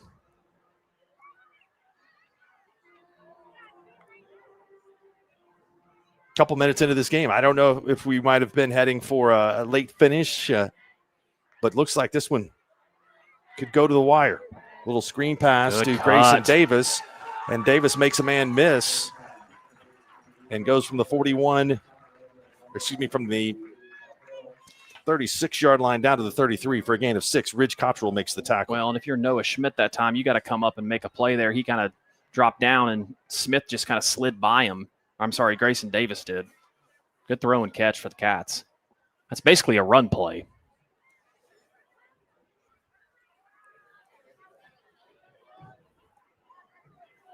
Coach Shack makes it tough to defend, man. He hits you in all parts of the field, all different ways. They have a lot of good screen game stuff. I'm surprised we haven't seen more of that right there with the quarterback. Smith runs for the 1st down. It's going to be a gain of 5. Well, and Ridge Cottrell was there to make that play. I'm telling you, he tripped him up. If he doesn't trip him up, Smith's maybe housing it. So just a great defensive play that time by Cottrell.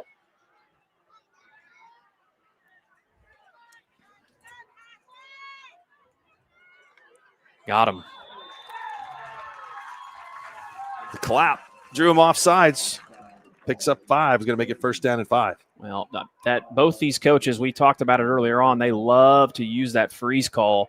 You'll see them doing it once they start getting a little momentum and getting the defense on their toes where the defense feels like they need to make a big play, and both coaches do a great job with it.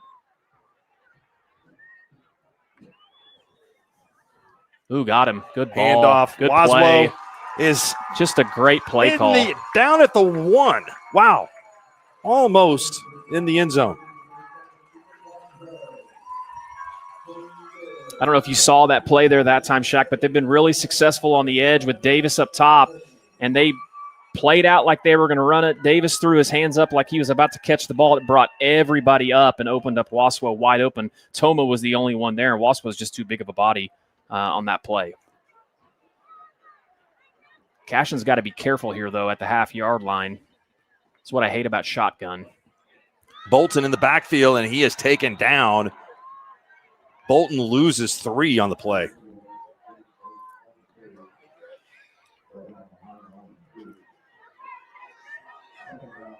Might not be a bad time to go freeze again if you're the Cats, because obviously Fairview's going to be bringing a bunch of dudes up the middle. So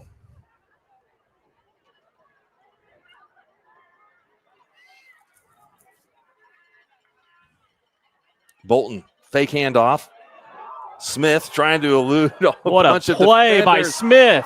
And he gets Holy the pass cow. off and to Graydon Davis for a touchdown. What a play. I mean, that was a fantastic individual effort by Smith that time. 2 guys from Fairview had him dead to rights, and then he throws a little jump pass out here on the edge. Big answer for the Cats. That's all-time highlight material right there. There were 3 defensive linemen in the backfield, and all 3 of them had a great chance to get Kellen Smith, and he was able to escape them all and find Grayson Davis for the touchdown. Cashion going to go for the extra point, and it is no good. So conversions have been problematic. The extra point is wide left. 3 minutes and 27 seconds to go here, and we are all tied up at 14. Are you looking for a local, reliable propane provider? Earnhardt Oil and Propane has been serving customers throughout Oklahoma since 1971. Let them tailor a pricing option to fit your budget. Avoid winter price spikes with easy pay, steady, predictable monthly payments you can count on. Need more fuel options? They also offer bulk fuel delivery, DEF, lubricants, and supplies for your business, all at competitive prices. For reliability 3 generations strong, call Earnhardt Oil and Propane at 866-270-1279 or visit www.earnhardtpropane.com. Wiggins Auctioneers is a full-service auction company well-versed in selling farm and range land, minerals, commercial and residential properties, as well as equipment, estate, and trust liquidations. In order to better serve our clients, Wiggins Realty offers conventional for-sale listings as well as buyer representation. Whether buying or selling, auction or conventional, we want to be your trusted company. Wiggins Auctioneers, 3 generations strong and setting the standard since 1963. Why be a 14 apiece. Cashion is going to kick this deep. Good kick. Ball will eventually roll out of bounds. Oh, and that's the right decision by Toma. Yeah, Toma let it go. That's going to save the Yellow Jackets some pretty significant yardage here. Yep.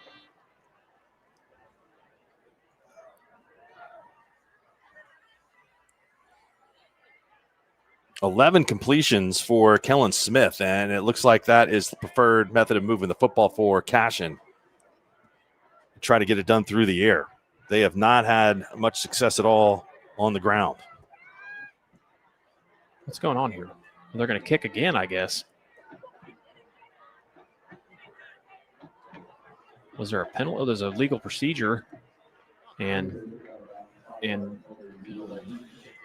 yeah. Now they're putting Hauk back there deep. Interesting.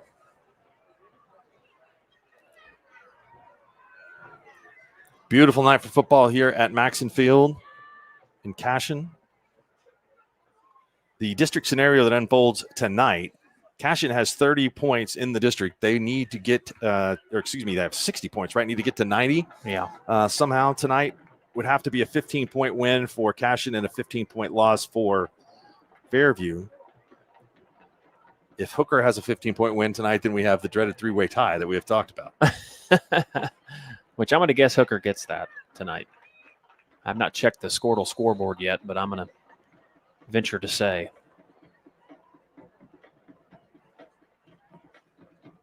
All right, Cash is going to kick this one. Ooh, and boy, that ball needs to be covered. Hauk comes up and does cover it at the 34-yard line. That was a nice chip shot. Just kind of died right there in the perfect spot. It did. Honestly, that couldn't have went any better for Cashion, to be honest with you. I do like the gamesmanship, though, from Coach Bernard, as they do have a lot of success. I believe they've ran a handful of kicks back for touchdowns. So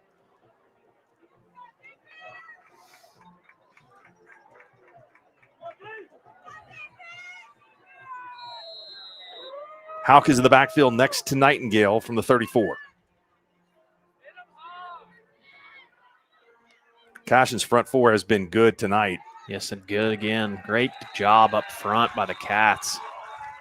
Juan Melendez made the initial contact. They're going to give him forward progress, which is just really back to the line of scrimmage. Which I don't know if I agree with that, just between all of us. I think Cashion had pushed that line back quite a ways. Hauk he's running a little more hesitant than he did. I don't know if you remember, he went down kind of with an injury and had to kind of hobble off. And since then, he has not run nearly as hard as he did the first couple of possessions. So handoff. Had a lead blocker out in front. He's going to pick up 2 on this play, but it will be 3rd down and 9. Be a timeout there by Cashion. Cashion's going to take their timeouts, I think. We'll take the timeout with him here. 2:39 left on the clock in the first half. We're all tied up at 14. Why be a ranger? At Northwestern, with small classes, you can be seen. With over 40 programs from business to nursing, you can be career-driven. With a campus home away from home, you can be independent. With over half our students graduating without student loans, you can be debt-free. And with a mosaic of cultures, you can be you. Northwestern, success lives here. The future comes fast, which is why it's important to start planning for tomorrow, today. So whether you're setting aside money for something special or just safeguarding it against a rainy day, at Gateway, we've got competitive rates on a full suite of savings products. So consider us your gateway to earning money on your money. Open a high-yield savings account with an annual percentage yield of 3.5%. Visit gatewayfirst.com. Gateway First Bank, member FDIC. Summer job. Welcome back. Critical play here. 3rd down and 9 to go for Fairview. Nightingale going to pass. Good route. Good ball. It's Miller on the reception, and he takes it to the 50-yard line, so a big conversion. Gain of 14 on the play. Just a good throw and catch. Good play call that time by the Jackets, and now Fairview is going to be in the money here with 2:36, 2:33 to go here in this half. They got plenty of time. Yeah, one of the more critical conversions right there of the entire game. Nightingale going to throw again. And it's a gain of about 4 yards. Pass caught by Miller one more time. Miller ain't easy to bring down. It takes about 2 or 3 guys. That time, if you're Miller and you know you don't have much, you got to get out of bounds. Clock is still running.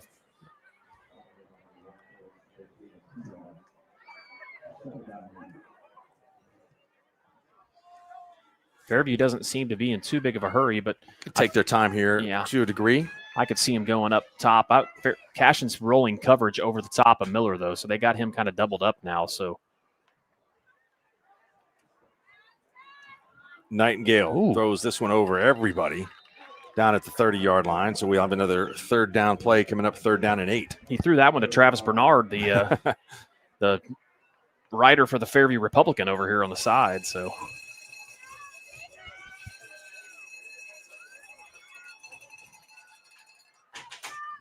Nightingale's been a little hit and miss. He's thrown some really good balls here of late, but he's had a couple of pretty big errors.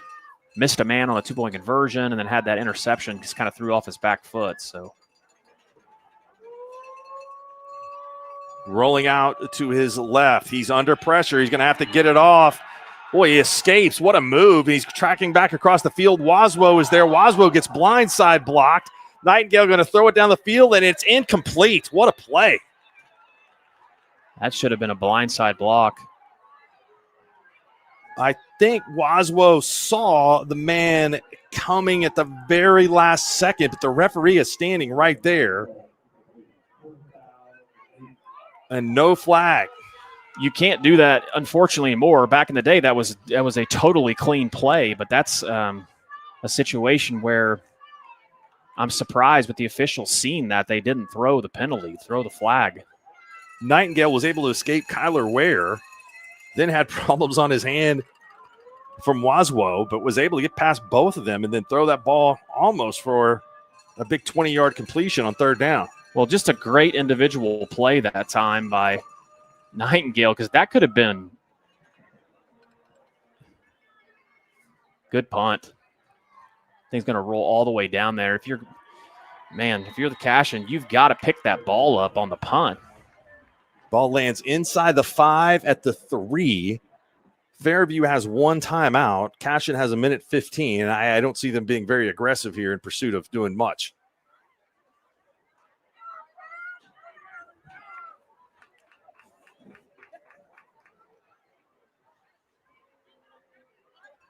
They mark it on the 3. Well, and Cashion has had a hard time with their center quarterback exchange, so that's something to keep an eye on.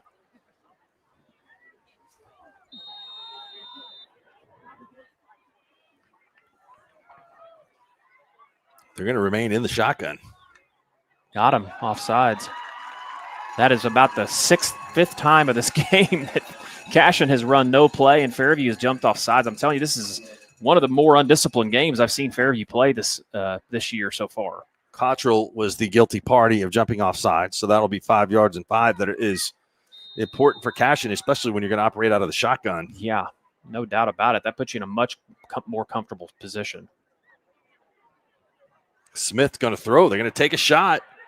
And it's going to be pass interference. Yep. Intended for rival Fields. And it will be 15 yards and a pass interference penalty on the Jackets. Now, Schmidt, I thought it was pretty good coverage, to be honest with you. I'm surprised by the call.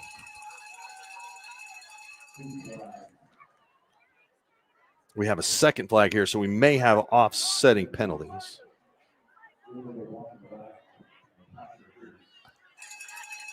No, it's just pass interference.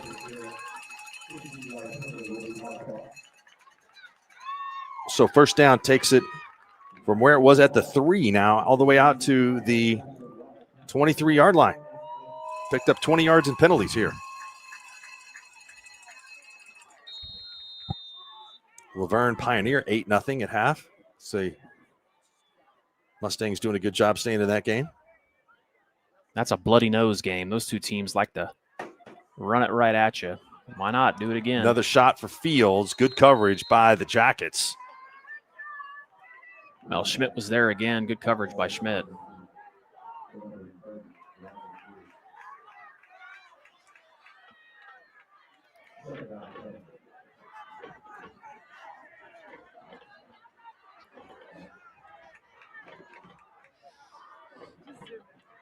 They've really liked Coach Shack's liked that vertical route to Fields, you know.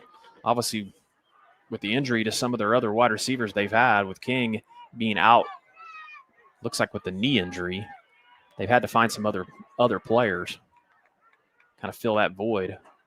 Smith calls his own number. The Jackets not expecting a run. He's got the first down and still on his feet, and it's a gain of 15 on a nice run by the quarterback for the Wildcats, Smith. Yeah, and that's something I thought we'd see a whole lot more of, and I think Fairview's done a pretty good job of stopping it for the most part tonight, but great play call there by Coach Shack to get the edge, and now with a minute to go, I can see Cashion go NASCAR quick, pick up a big chunk, and get yourself into field position. They do have a kicker that can kick it. From the 36, Smith fires a pass. It's Gotta caught. Get out of bounds. And staying in bounds there after the reception. Those rival fields. It's hard to see those numbers from across the field. Thanks to Chad Tishner for giving us the eyeballs up top. Fields on a gain of 8. Pass is back, and this one's caught. It's going to be a first down. And to the 50-yard line, Grayson Davis for a gain of 6. I believe Cashion's going to take their last time out, right?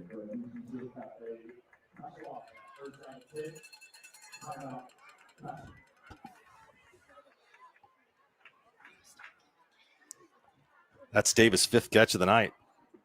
Is that just 25 seconds to go now in the half? There's 30.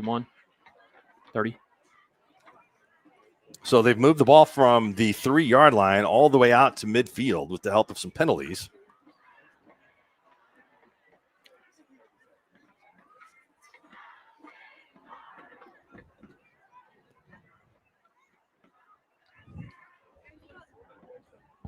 We saw Fairview come out of a timeout earlier on and run kind of a little bluff reverse pass play, and that was actually the play they threw the pick on. Having been on the sidelines with Coach Shackelford, I know he's got a lot of trick plays, so wouldn't be surprised to see something here at this point, at this juncture in the game. Maybe like a double pass or a reverse pass of some kind. A double pass would make a little bit more sense. Fairview will get the ball to start the second half. The Jackets have already scored 1 tonight on defense.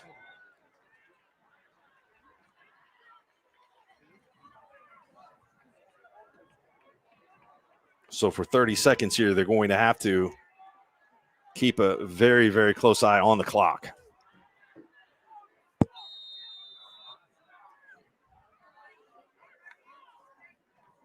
Blitz, the Jackets. Ball thrown, a perfect call into the blitz. Got to get out of bounds. There you go.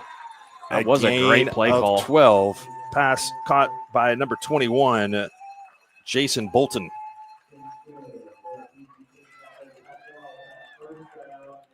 Caught him right in the blitz, and man, Smith had Cottrell right in his face and had to throw a tough ball. Smith, man, he has looked really good tonight. That was a perfect play called on offense. So they keep moving it down the field to the 39. Smith is going to run with it. He's taking off across the middle of the field, showing some great speed. He's loose. He's at the 10, and he's down at the 6-yard line. Gain of 34 for Smith. They're going to have to hurry to snap it. Snap the ball, and they can't let people come off the field. Just snap the ball. The clock is stopped here before they set the chains. And Shaq is going nuts. I don't blame him. I mean, they've got to run a play.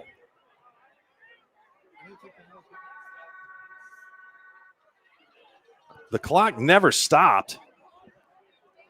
The clock shows zeros here.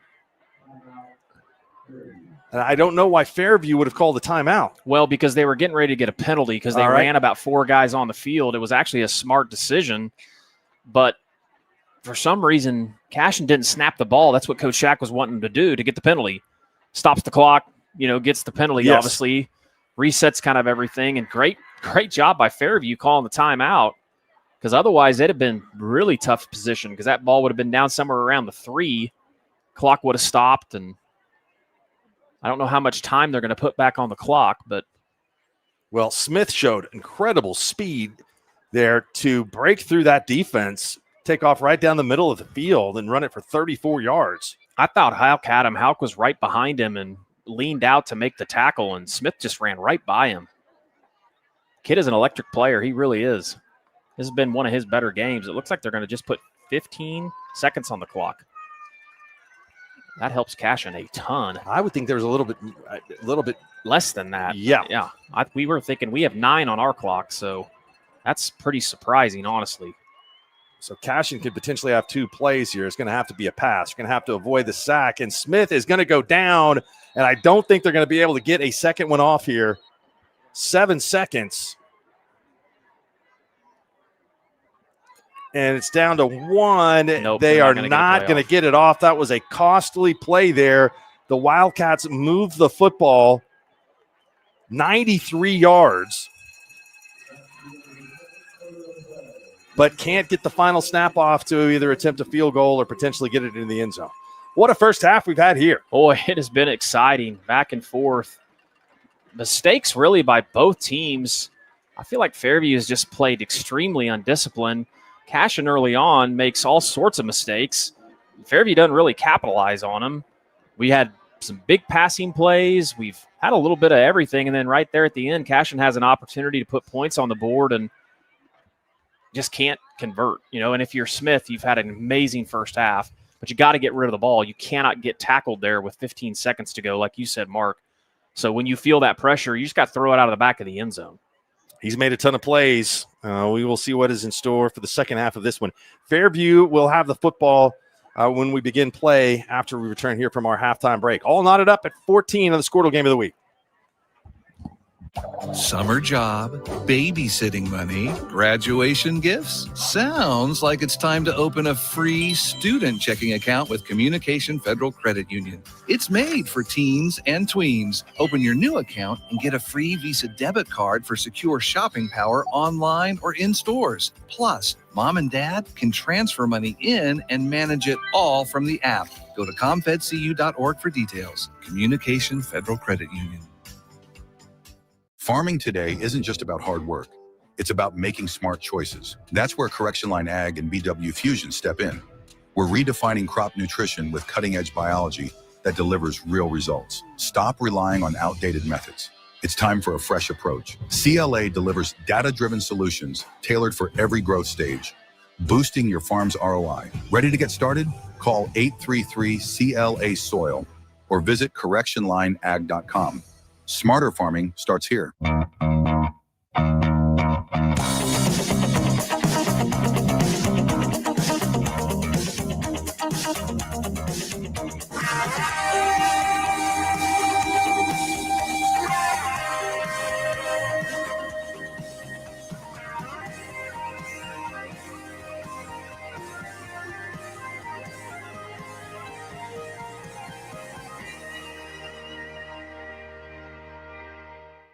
Dr. Matt Dieselhorst at Dieselhorst Sports and Orthopedics can help you get game day ready. Dr. Dieselhorst works with athletes of all ages, taking a coordinated approach to accelerate return to play and maximize athletic performance. His work with pros in sports training, injury prevention, bracing, functional rehabilitation, and imaging works seamlessly with his medical and surgical expertise. Get started by going to Dieselhorst Sports and Orthopedics. Let Dr. Matt Dieselhorst get you back on the field, backing all Oklahoma athletes on the field and off. Is your school or booster club looking for ways to fundraise? Let Downtown Threads create a custom website to showcase all your school apparel.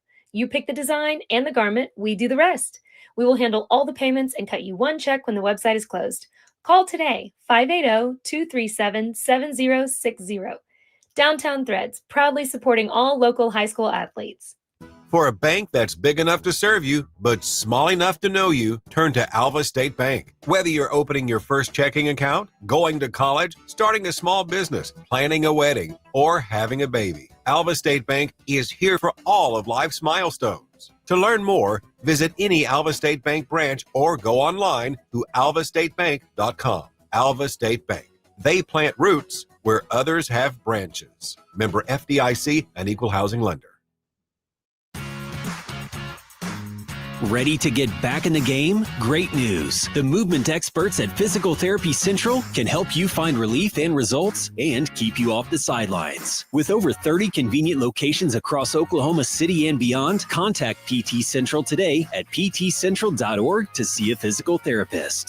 For over a century, Sooner Plains Ag has been at the heart of our communities. Sooner Plains Ag is proud to support all area students and athletes from their hometowns and yours. Sooner Plains Ag is ready to service your grain, fertilizer, and farm supply needs. You can also fill up at one of their 2 convenience stores in Fairview and Mino. Sooner Plains Ag is honored to serve their member owners in their 4-county area for more than 100 years. Sooner Plains Ag, farmers helping farmers. It's that simple.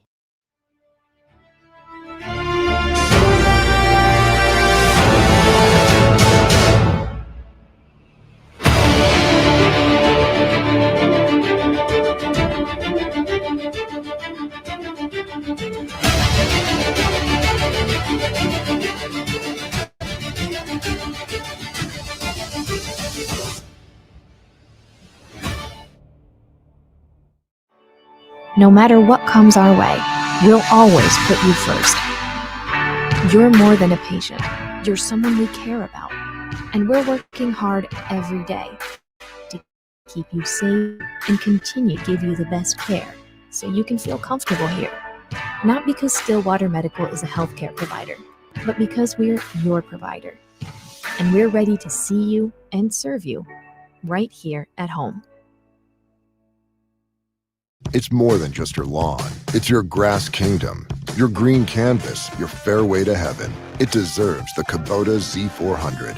With class-leading speed, agility, a powerful transmission, simple deck height adjustments, and legendary Kubota quality. When you need comfort, convenience, and performance, then you need the professional-grade Kubota Z400. Visit your local Kubota dealer today.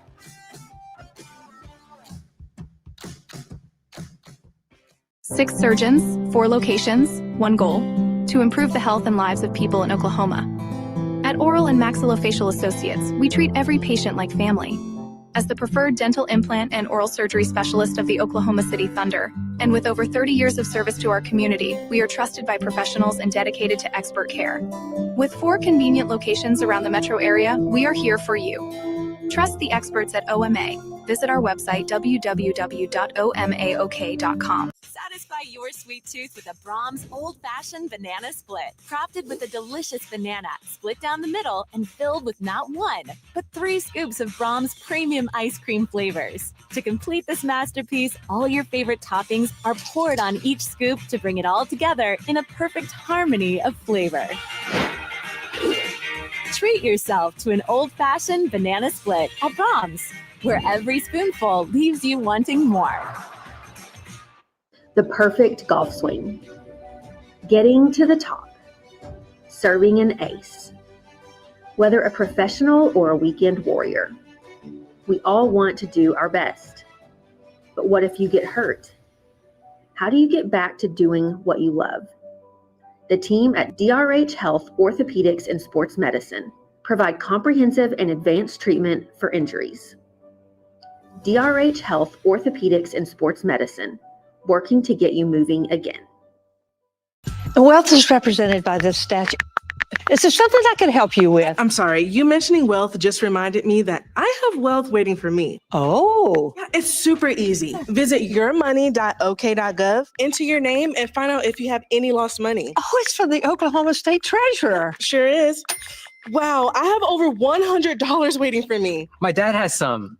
We do too. Go to yourmoney.ok.gov today to see if you have unclaimed cash.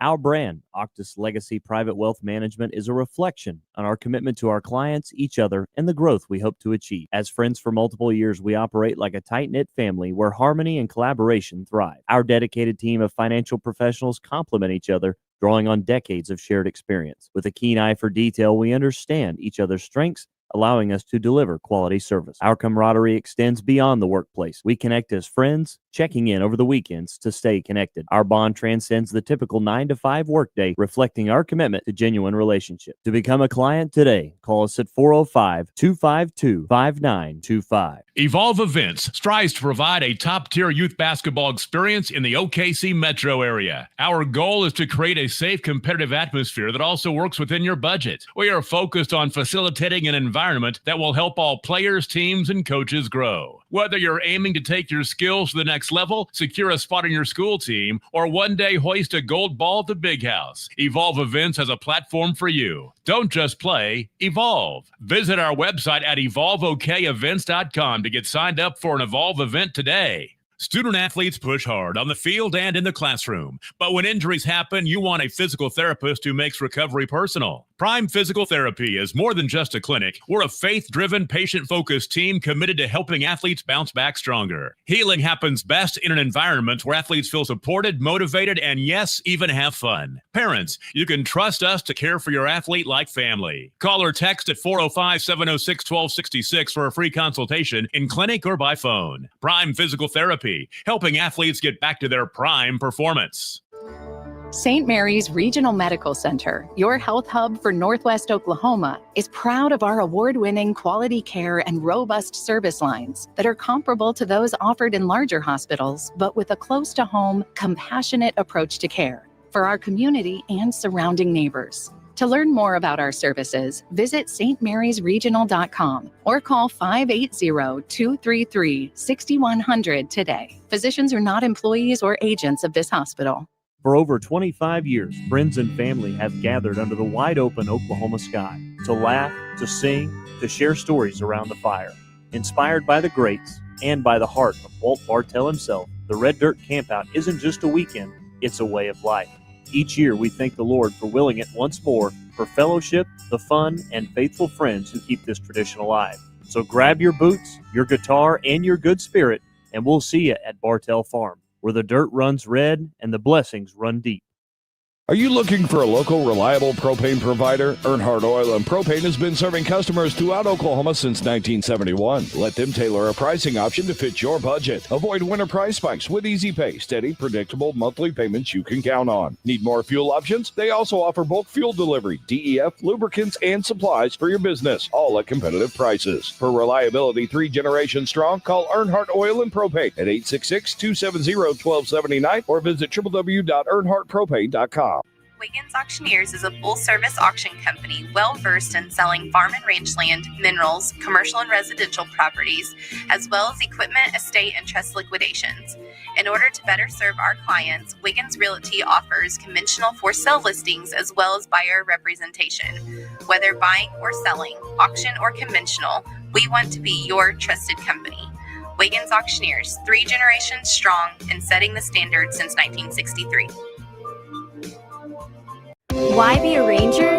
At Northwestern, with small classes, you can be seen. With over 40 programs from business to nursing, you can be career-driven. With a campus home away from home, you can be independent. With over half our students graduating without student loans, you can be debt-free. And with a mosaic of cultures, you can be you. Northwestern, success lives here. The future comes fast, which is why it's important to start planning for tomorrow, today. So whether you're setting aside money for something special or just safeguarding it against a rainy day, at Gateway, we've got competitive rates on a full suite of savings products. So consider us your gateway to earning money on your money. Open a high-yield savings account with an annual percentage yield of 3.5%. Visit gatewayfirst.com. Gateway First Bank, member FDIC. Summer job, babysitting money, graduation gifts. Sounds like it's time to open a free student checking account with Communication Federal Credit Union. It's made for teens and tweens. Open your new account and get a free Visa debit card for secure shopping power online or in stores. Plus, mom and dad can transfer money in and manage it all from the app. Go to comfedcu.org for details. Communication Federal Credit Union.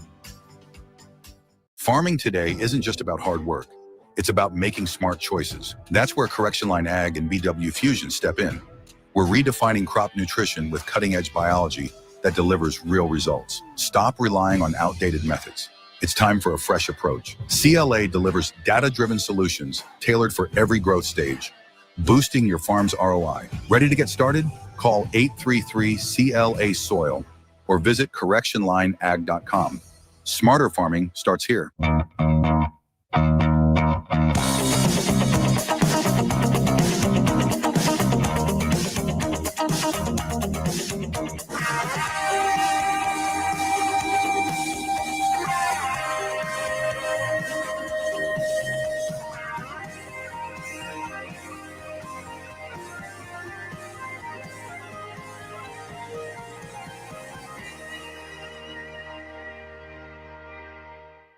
Dr. Matt Dieselhorst at Dieselhorst Sports and Orthopedics can help you get game day ready. Dr. Dieselhorst works with athletes of all ages, taking a coordinated approach to accelerate return to play and maximize athletic performance. His work with pros in sports training, injury prevention, bracing, functional rehabilitation, and imaging works seamlessly with his medical and surgical expertise. Get started by going to Dieselhorst Sports and Orthopedics. Let Dr. Matt Dieselhorst get you back on the field, backing all Oklahoma athletes on the field and off. Is your school or booster club looking for ways to fundraise? Let Downtown Threads create a custom website to showcase all your school apparel. You pick the design and the garment, we do the rest. We will handle all the payments and cut you one check when the website is closed. Call today, 580-237-7060. Downtown Threads, proudly supporting all local high school athletes.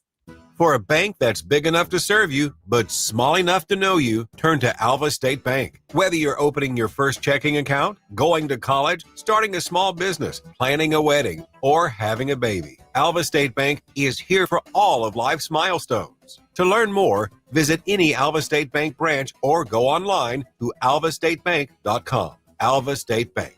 They plant roots where others have branches. Member FDIC, an equal housing lender.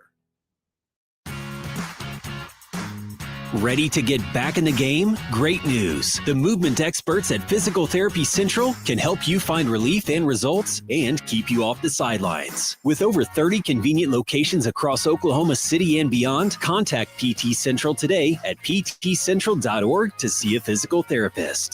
For over a century, Sooner Plains Ag has been at the heart of our communities. Sooner Plains Ag is proud to support all area students and athletes from their hometowns and yours. Sooner Plains Ag is ready to service your grain, fertilizer, and farm supply needs. You can also fill up at one of their 2 convenience stores in Fairview and Mino. Sooner Plains Ag is honored to serve their member owners in their 4-county area for more than 100 years. Sooner Plains Ag, farmers helping farmers. It's that simple.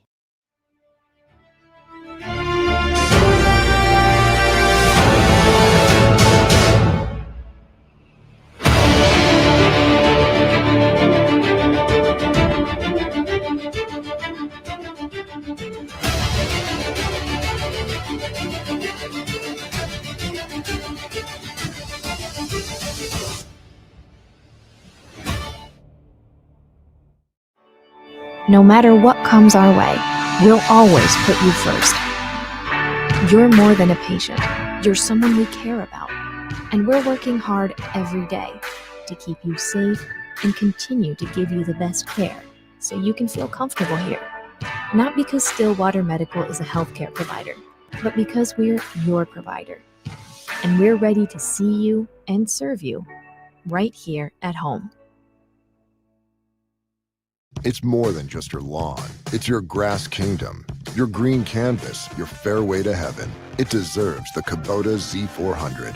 With class-leading speed, agility, a powerful transmission, simple deck height adjustments, and legendary Kubota quality. When you need comfort, convenience, and performance, then you need the professional-grade Kubota Z400. Visit your local Kubota dealer today.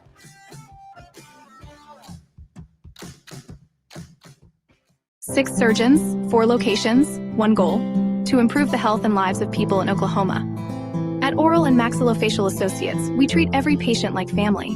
As the preferred dental implant and oral surgery specialist of the Oklahoma City Thunder, and with over 30 years of service to our community, we are trusted by professionals and dedicated to expert care. With 4 convenient locations around the metro area, we are here for you. Trust the experts at OMA. Visit our website, www.omaok.com. Satisfy your sweet tooth with a Brahms old-fashioned banana split. Crafted with a delicious banana, split down the middle and filled with not 1, but 3 scoops of Brahms premium ice cream flavors. To complete this masterpiece, all your favorite toppings are poured on each scoop to bring it all together in a perfect harmony of flavor. Treat yourself to an old-fashioned banana split at Brahms, where every spoonful leaves you wanting more. The perfect golf swing. Getting to the top. Serving an ace. Whether a professional or a weekend warrior, we all want to do our best. But what if you get hurt? How do you get back to doing what you love? The team at DRH Health Orthopedics and Sports Medicine provide comprehensive and advanced treatment for injuries. DRH Health Orthopedics and Sports Medicine, working to get you moving again. Wealth is represented by this statute. Is there something I can help you with? I'm sorry, you mentioning wealth just reminded me that I have wealth waiting for me. Oh. Yeah, it's super easy. Visit yourmoney.ok.gov, enter your name, and find out if you have any lost money. Oh, it's from the Oklahoma State Treasurer. Sure is. Wow, I have over $100 waiting for me. My dad has some. We do too. Go to yourmoney.ok.gov today to see if you have unclaimed cash.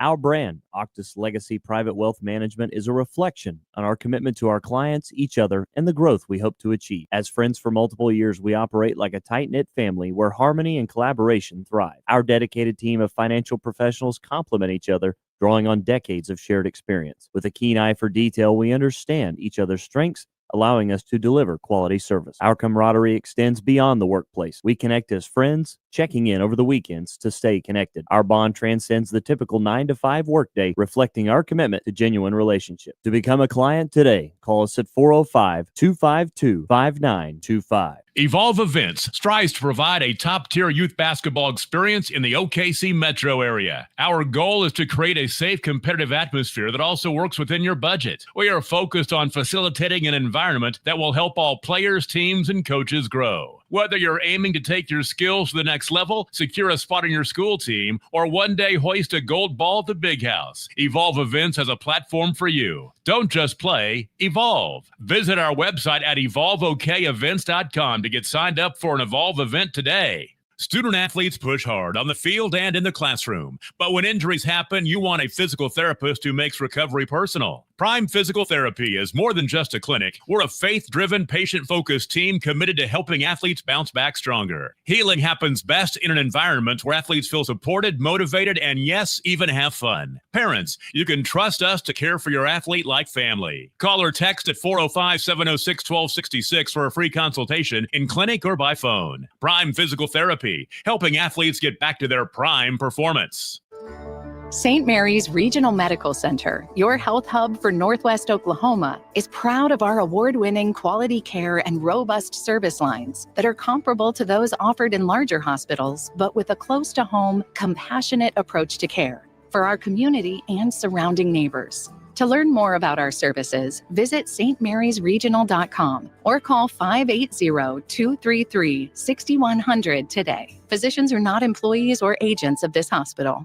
For over 25 years, friends and family have gathered under the wide open Oklahoma sky to laugh, to sing, to share stories around the fire. Inspired by the greats and by the heart of Walt Bartell himself, the Red Dirt Campout isn't just a weekend, it's a way of life. Each year we thank the Lord for willing it once more for fellowship, the fun, and faithful friends who keep this tradition alive. So grab your boots, your guitar, and your good spirit, and we'll see you at Bartell Farm, where the dirt runs red and the blessings run deep. Are you looking for a local, reliable propane provider? Earnhardt Oil and Propane has been serving customers throughout Oklahoma since 1971. Let them tailor a pricing option to fit your budget. Avoid winter price spikes with easy pay, steady, predictable monthly payments you can count on. Need more fuel options? They also offer bulk fuel delivery, DEF, lubricants, and supplies for your business, all at competitive prices. For reliability 3 generations strong, call Earnhardt Oil and Propane at 866-270-1279 or visit www.earnhardtpropane.com. Wiggins Auctioneers is a full-service auction company well-versed in selling farm and range land, minerals, commercial and residential properties, as well as equipment, estate, and trust liquidations. In order to better serve our clients, Wiggins Realty offers conventional for-sale listings as well as buyer representation. Whether buying or selling, auction or conventional, we want to be your trusted company. Wiggins Auctioneers, 3 generations strong and setting the standard since 1963. Why be a ranger? At Northwestern, with small classes, you can be seen. With over 40 programs from business to nursing, you can be career driven. With a campus home away from home, you can be independent. With over half our students graduating without student loans, you can be debt free. And with a mosaic of cultures, you can be you. Northwestern, success lives here. The future comes fast, which is why it's important to start planning for tomorrow, today. So whether you're setting aside money for something special or just safeguarding it against a rainy day, at Gateway, we've got competitive rates on a full suite of savings products. So consider us your gateway to earning money on your money. Open a high-yield savings account with an annual percentage yield of 3.5%. Visit gatewayfirst.com. Gateway First Bank, member FDIC. Summer. Welcome back, Fairview. You're going to get the ball to start the second half. Some numbers statistically from the first half. Houck for Fairview, 16 carries for 75 yards. The Jackets ran it for 88 in the first half, and they threw for 85, including a 43-yard touchdown pass to Haddon Miller. 165 yards through the air, including 2 touchdown passes for Cashion, and they ran it for 38 yards. A couple of scampers, 12 and 33 yards for Smith, were able to get that rushing total out of the negative territory. So Cashion put up 203 yards of total offense. Fairview a little bit behind that with around 160. Second half is now underway. Kick returnable and good kick coverage to stop Fairview's progress at the 34-yard line. So that's where we will take over. Interesting news going on just up the street. Cashion is getting a little help from their War on 74 rival Crescent, who is ahead of Hooker 27-20 at halftime. Cashion win tonight, or even a loss for Cashion tonight, if it's less than what Hooker loses by, would propel them to second place in the district this evening. So we've got a penalty, Cashion player late running onto the field. I don't know if they had 12 men out there or not, but first play of the second half will begin with a penalty. I'm not sure what. I don't think they were actually. I don't think they'd set the ball to play yet. That's what it was. It wasn't a penalty, so it's kind of strange. This game's been a little bit bonkers. So it really has. I mean, it's been good, but there's been a lot of different things happening. First play of the second half is a pass completion for the Jackets, and it goes from the 28-yard line all the way out to the 40 for a first down. That was David Louder on the reception for the Jackets. We've seen him. He's been pretty active tonight for them, and he's not somebody typically they use a ton on offense, so kudos to him. 2 catches for 23 yards for Louder. Just a freshman, too. Fairview's playing a handful of freshmen tonight.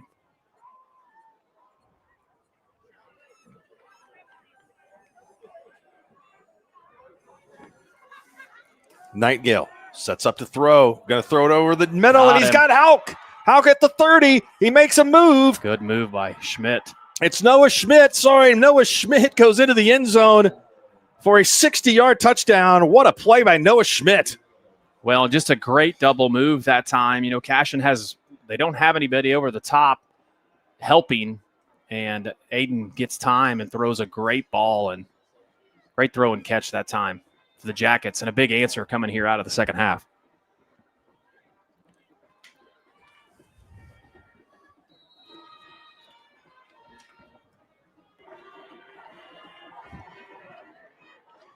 So the Jackets will line up to go for two. Two fullbacks. And they're going to hand it off. And the 2-point conversion is good. Alex Hauk powers into the end zone for the score. Well, and Hauk ran hard there. It didn't seem like he was running very hard in the second quarter, and just a great way to come out here to start the second half for Fairview. Take the lead 22-14. Second touchdown pass of the game for Aiden Nightingale. And Schmidt got out there in single coverage and made a man miss and took it all the way to the house.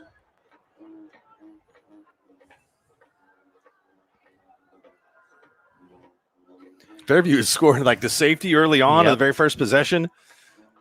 Less than a minute into the game, and then now, again, less than a minute into the second half, they dial up a big play. Well, they've scored on two big, long plays, big chunk plays. Obviously, Miller on the great route he ran, and another fantastic route there by Noah Schmidt.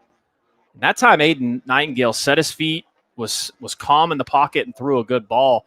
The other thing you didn't see is the line for Fairview.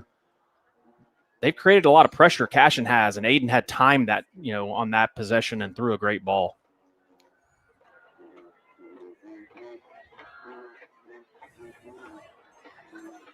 Fairview band getting into things here.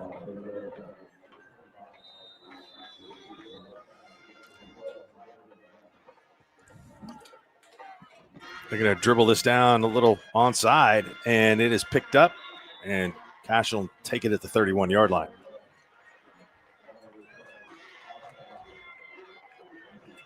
So the first offensive possession of the second half here for the Wildcats.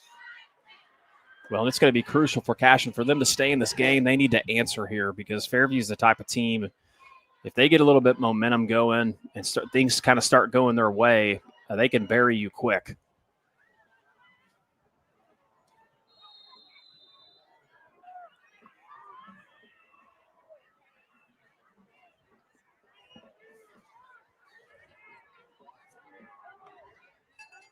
Wildcats switch the strength into the boundary. Pass is caught out of the backfield. That's Rival Fields, and he is unable to get much traction as he's tackled by Noah Schmidt. So Schmidt right back out there making a stop after the big touchdown reception. Well, and a great job by Schmidt. That time, if you're Rival Fields, you just got to catch the ball and get upfield, and you're going to get 5 yards, but he kind of danced around, and Schmidt did a great job breaking down and making the play. It's the 5th reception of the night for Fields.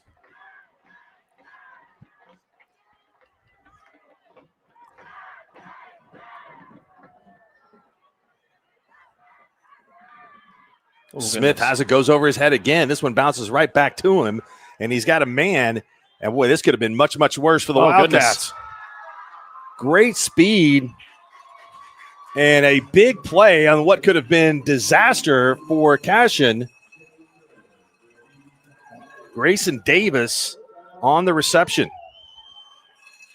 Yeah, you're right, Mark. They've had trouble with the center quarterback exchange, and that time sometimes those kind of off timing plays kind of mess up the defense, and you saw that happen as Fairview get kind of over pursued. And Grayson Davis, man, he's a dynamic player out there. I talked about Cashion trying to get him involved more here in the second half. It's his biggest catch of the night. Goes for 23.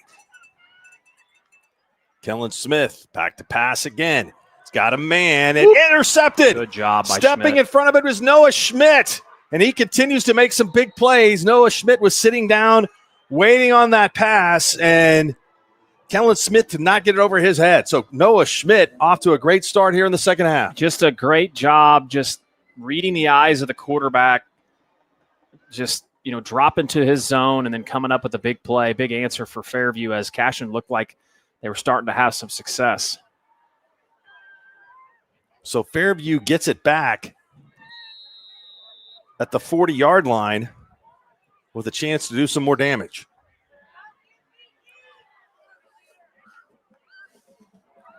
Toss to Hauk at the 40. Good cut. Trying to move forward, but there's good defense again by the defensive front.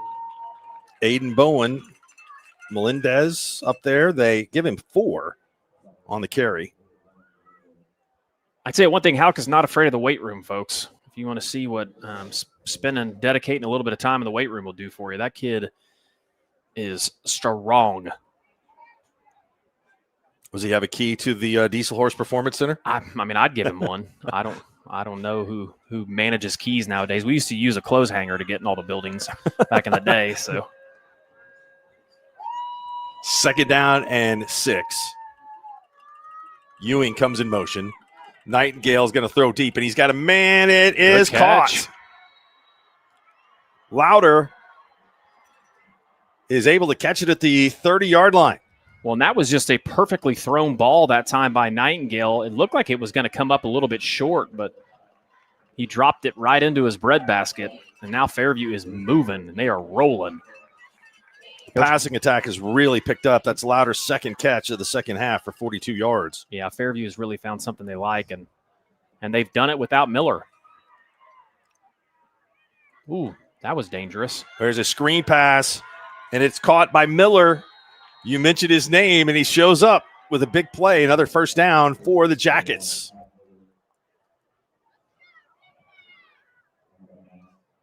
Gain of 15.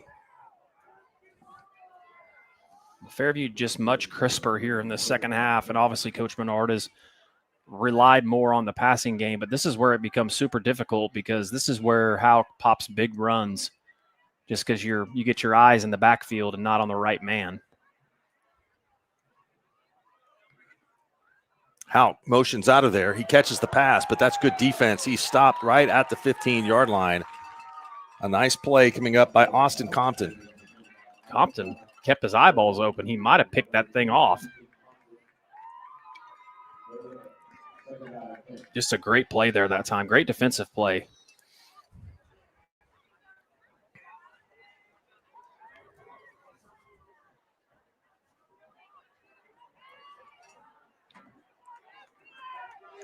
So 2nd down and 10 to go from the 15. Fairview in a tight formation. Hauk takes the handoff, breaks through the initial defensive line, but only a gain of 1 as Ethan Waswo was there for the initial contact. Well, I like this formation that Fairview is in because you got Miller out there below the numbers on an island by himself. So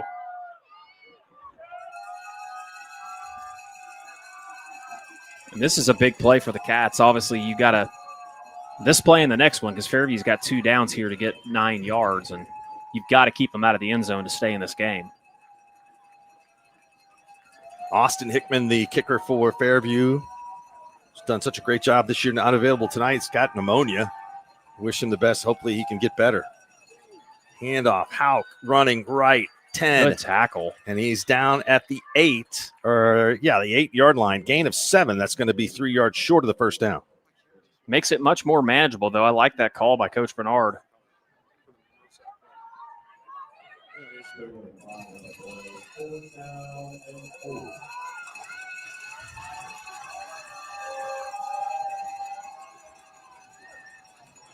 They're going to need to get this. Let's see. The ball needs to go to the 5 for the 1st down. 2 stops already tonight for Cashion on 4th down. Can they get another? Hauk is going to get it. He powers forward. He's got the 1st down. You can move the chains. I like it. They just go power, put the 2 backs in behind, and Hauk busts through and gets the yardage needed. Hauk approaching 20 carries on the evening. And the Jackets celebrate some success.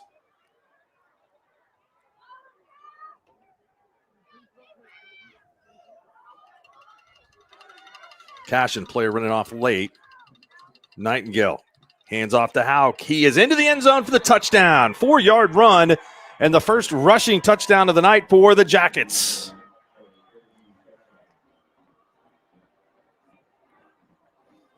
Well, that time, just great blocking up front by the Jackets.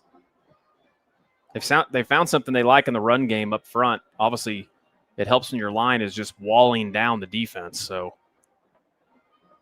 Hauk is up to 93 yards on the ground, and Fairview will go for 2 once again.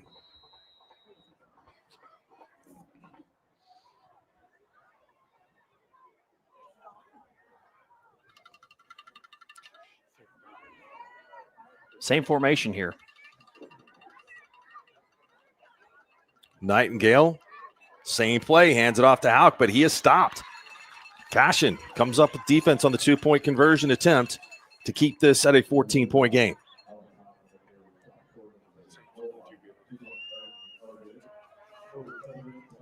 Let's take a timeout. We'll come back. Cashion to receive the kickoff. 28-14, Yellow Jackets on top. Summer job, babysitting money, graduation gifts. Sounds like it's time to open a free student checking account with Communication Federal Credit Union. It's made for teens and tweens. Open your new account and get a free Visa debit card for secure shopping power online or in stores. Plus, mom and dad can transfer money in and manage it all from the app. Go to comfedcu.org for details. Communication Federal Credit Union. Farming today isn't just about hard work. It's about making smart choices. That's where Correction Line Ag and BW Fusion step in. We're redefining crop nutrition with cutting-edge biology that delivers real results. Stop relying on outdated methods. It's time for a fresh approach. CLA delivers data-driven solutions tailored for every growth stage, boosting your farm's ROI. Ready to get started? Call 833-CLA-SOIL or visit correctionlineag.com. Smarter farming starts here. Got some interesting scores from the Skordle Pick'em show. Fairland big over Hominy tonight. Whoa. Leading that one 27-6. What? I did not see that one. I'm sorry, Woodland. My bad. Woodland, yes. Yeah. Uh-huh. Still, I didn't see that one coming. I knew what you meant by that one. Yes. Fairland, lock up a second place spot in the district for them, 40-14 now in that game in the far northeast part of the state. Well, I know they've got athletes. I can tell you that much. I do have to apologize to Coach Laverty, who did text me back the following morning. I mean, and if he'd have texted me the night before, I might have indeed picked them to win the game. But he was telling me of that really they got a great quarterback up there that's having a heck of a year, Carson Schertz. Thrown for 20 touchdowns, 5 interceptions this year, 1,421 yards, and another 15 touchdowns on the ground. Well, Cashion has not had the football very long here in the second half after the interception. So we've had a back-and-forth game tonight. We'll see what the Wildcats can do for a response. Handoff on the reverse. What a big play. Ridge Cottrell coming up to slam the door on number 3, Grayson Davis on the reverse.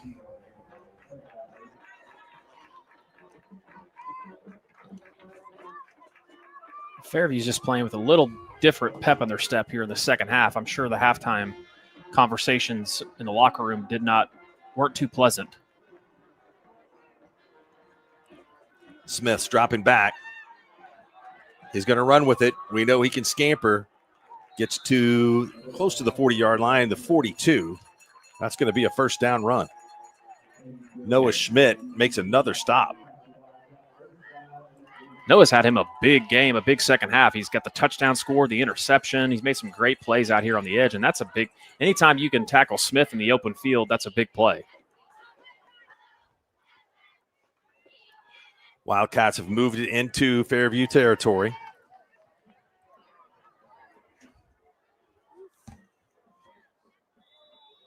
Bolton in the backfield, and the officials are going to blow this one dead.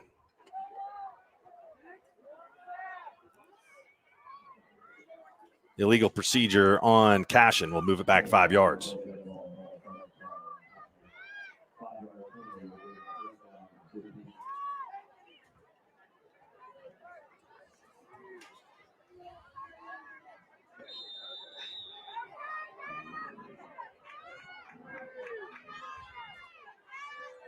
First down and 15. Bolton gets the handoff and nothing doing whatsoever. Stop made by number 77, Ray Walters, also number 55 in on the stop. Drayton Chavez, who you talked about, who's back in the lineup. Yeah, he's missed a lot of time, and he is a disruptive defensive lineman for Fairview. And if they can get him back healthy again, that changes things up front for them. So Hooker has taken the lead in the Crescent game, 35-27. My father-in-law is keeping me updated, so we at least know Coach Turney is watching. Very good. So 35-7, Hooker leads in that one. Smith going to throw, looking Tough. for Waswo, and Good I think catch. Waswo's got it at the 26-yard line. He had to make that catch in traffic. Haddon Miller comes in for the stop, but takes it from the 45 down to the 26, gain of 19. I've been really impressed with Waswo tonight. He has been a weapon outside at tight end. Man, he was really kind of a flex, honestly, because they're not really playing a traditional tight end, but he's been the one having to take a beating over the middle. Every time that ball's thrown, it looks like it may be picked. He's been playing great on both sides of the ball. Cashion can answer here. It puts kind of the pressure back on Fairview a little bit. So Smith throws this one into Nice traffic, but it's ball. caught.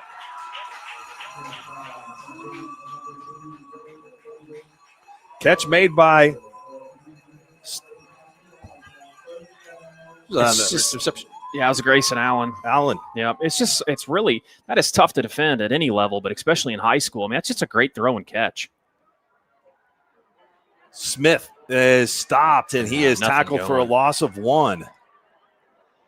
Fairview brought the house that time. My goodness, they brought everybody. Every linebacker, every person off the edge.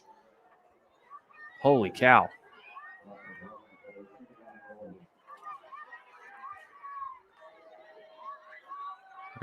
They're bringing some heat again. Smith almost got them to jump. Takes a step back. Quick toss caught by Davis. And Davis is tackled for a loss. Schmidt again. Noah Schmidt has really stepped up here in the second half.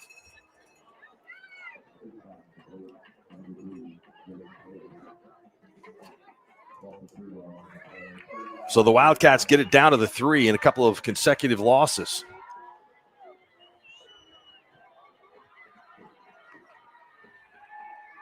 Yeah, here comes Fairview again, bringing everybody. So Coach Shack's going to change the play up just a little bit. Smith all alone in the backfield. He's certainly capable of running it.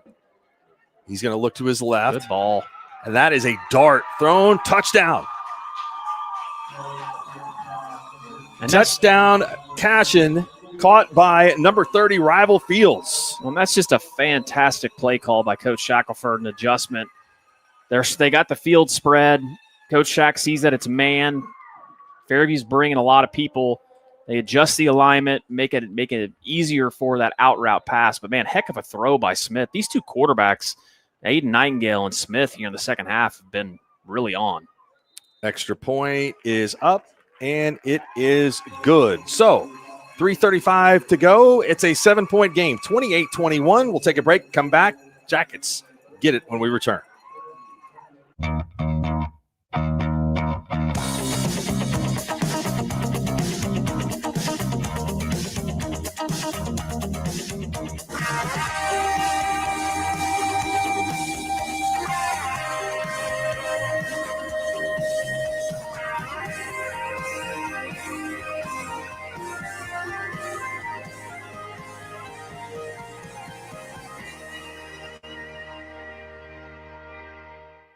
Dr. Matt Dieselhorst at Dieselhorst Sports and Orthopedics can help you get game day ready. Dr. Dieselhorst works with athletes of all ages, taking a coordinated approach to accelerate return to play and maximize athletic performance. His work with pros in sports training, injury prevention, bracing, functional rehabilitation, and imaging works seamlessly with his medical and surgical expertise. Get started by going to Dieselhorst Sports and Orthopedics. Let Dr. Matt Dieselhorst get you back on the field, backing all Oklahoma athletes on the field and off. Is yours?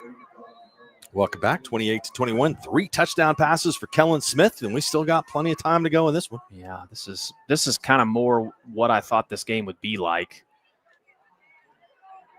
This ball's returnable. Look out. Oh, into the clear. And a big return. Slade Williams makes the tackle for. I'm sorry, that was the return. Was John Toma, freshman, making a big play. I'm telling you, that Toma kid, he's been good tonight. He must be somebody that's kind of late has been playing more for the Jackets, because early in the season we didn't see him very, very much. So just another weapon for Fairview.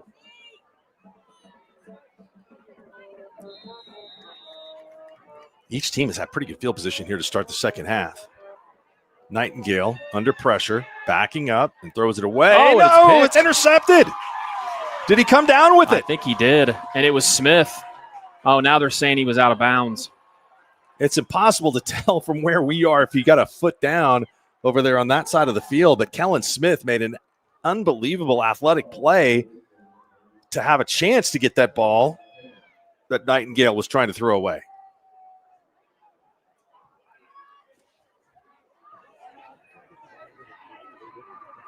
Well, that would have been a big momentum That switch. would have been huge, and that's you got to be careful. I mean, I know that Fairview's really liked what they've had on offense here in the second half, and I think now you're going to see a safe handoff to Hauk. It should be second down, not first down. Yeah, good point. Hauk gets that, and he'll go for 2 yards. We had the big controversy last week in the Anadarko Kingfisher game over downs. Yeah, I'm still the line guy over there does not have the right down. So the public address, Tishner's letting them know. Correct. They got it fixed now. People over here were really panicking. The officials had it. So it's getting loud, making some noise. Watch a stick route up top to Miller. The home crowd, and they go down here the opposite side of the field for Schmidt, and the ball is thrown over his head, and so this will bring up what likely will be a punt for the Yellow Jackets.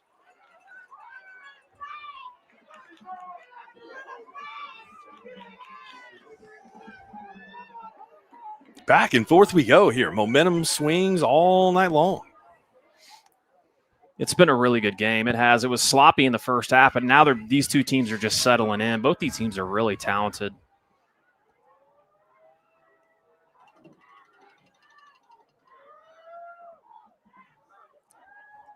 Low snap, no rush, and there's a line drive punt. It's going to bounce inside the 20. Good cut. And good kick coverage by the Jackets to keep them inside the 20-yard line. Tackle made by Ethan McKittrick. Yep. Schmidt is dealing with a lot of cramps. I've noticed that here in the second half. Oh, he's done a little bit of everything. Yes. Making all the tackles on defense, intercepting passes, catching touchdowns. His dad was a cramper, too. He cramped up a lot, old Jeff.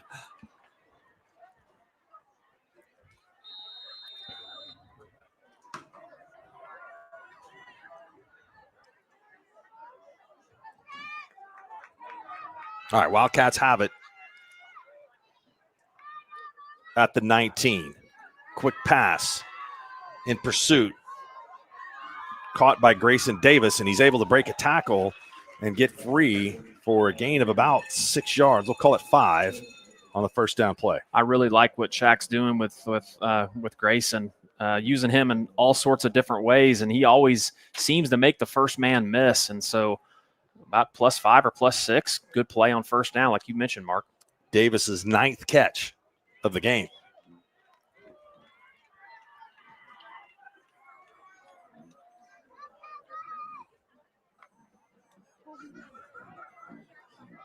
Smith checks to the sideline. Straight drop back, good blitz picked up, pass short. It's a good throw and catch, and though. It's past the 30-yard line to the 31. It's going to be Hauk on the tackle. Hauk makes the stop, and it's Davis again on the reception. Rival Fields is trying to help Hauk out with the cramp, and then Fairview's cramping up a bunch. It's something you typically don't see late in the season. Normally but man, the kind of weather that we've had, plus, Fairview hadn't been in a lot of games this year where late in the game it's been close. So 7-yard gain and the 11th reception of the night. And back in motion goes Davis. He's in the slot to the left. They fake it to Davis. Smith wants to try to throw it deep. He's under pressure, and he's going to be sacked. He goes down at the 23-yard line, and the Jackets get him. Number 56, number 55, Dayton Chavez back there with the big stop. Also, Ridge Scott. Well, and Chavez just makes a good spin move and spins right into Smith. Smith's got to know he's got to have that mental clock, either take off and run or get rid of the ball. He held it too long that time. So they faked the short pass to Davis, and the Jackets did a good job of covering everything up in the secondary. What's it going to be? I think it's going to be offsides on Fairview. That's a terrible penalty if you're Fairview. Fairview got him for a loss of 8 on the sack, but they give 5 right back after getting into the neutral zone. Not sure what happened there. That's interesting. I guess he just lined up offsides, I'm guessing. It's a good question. Because I didn't see anybody jump. They didn't go freeze, so.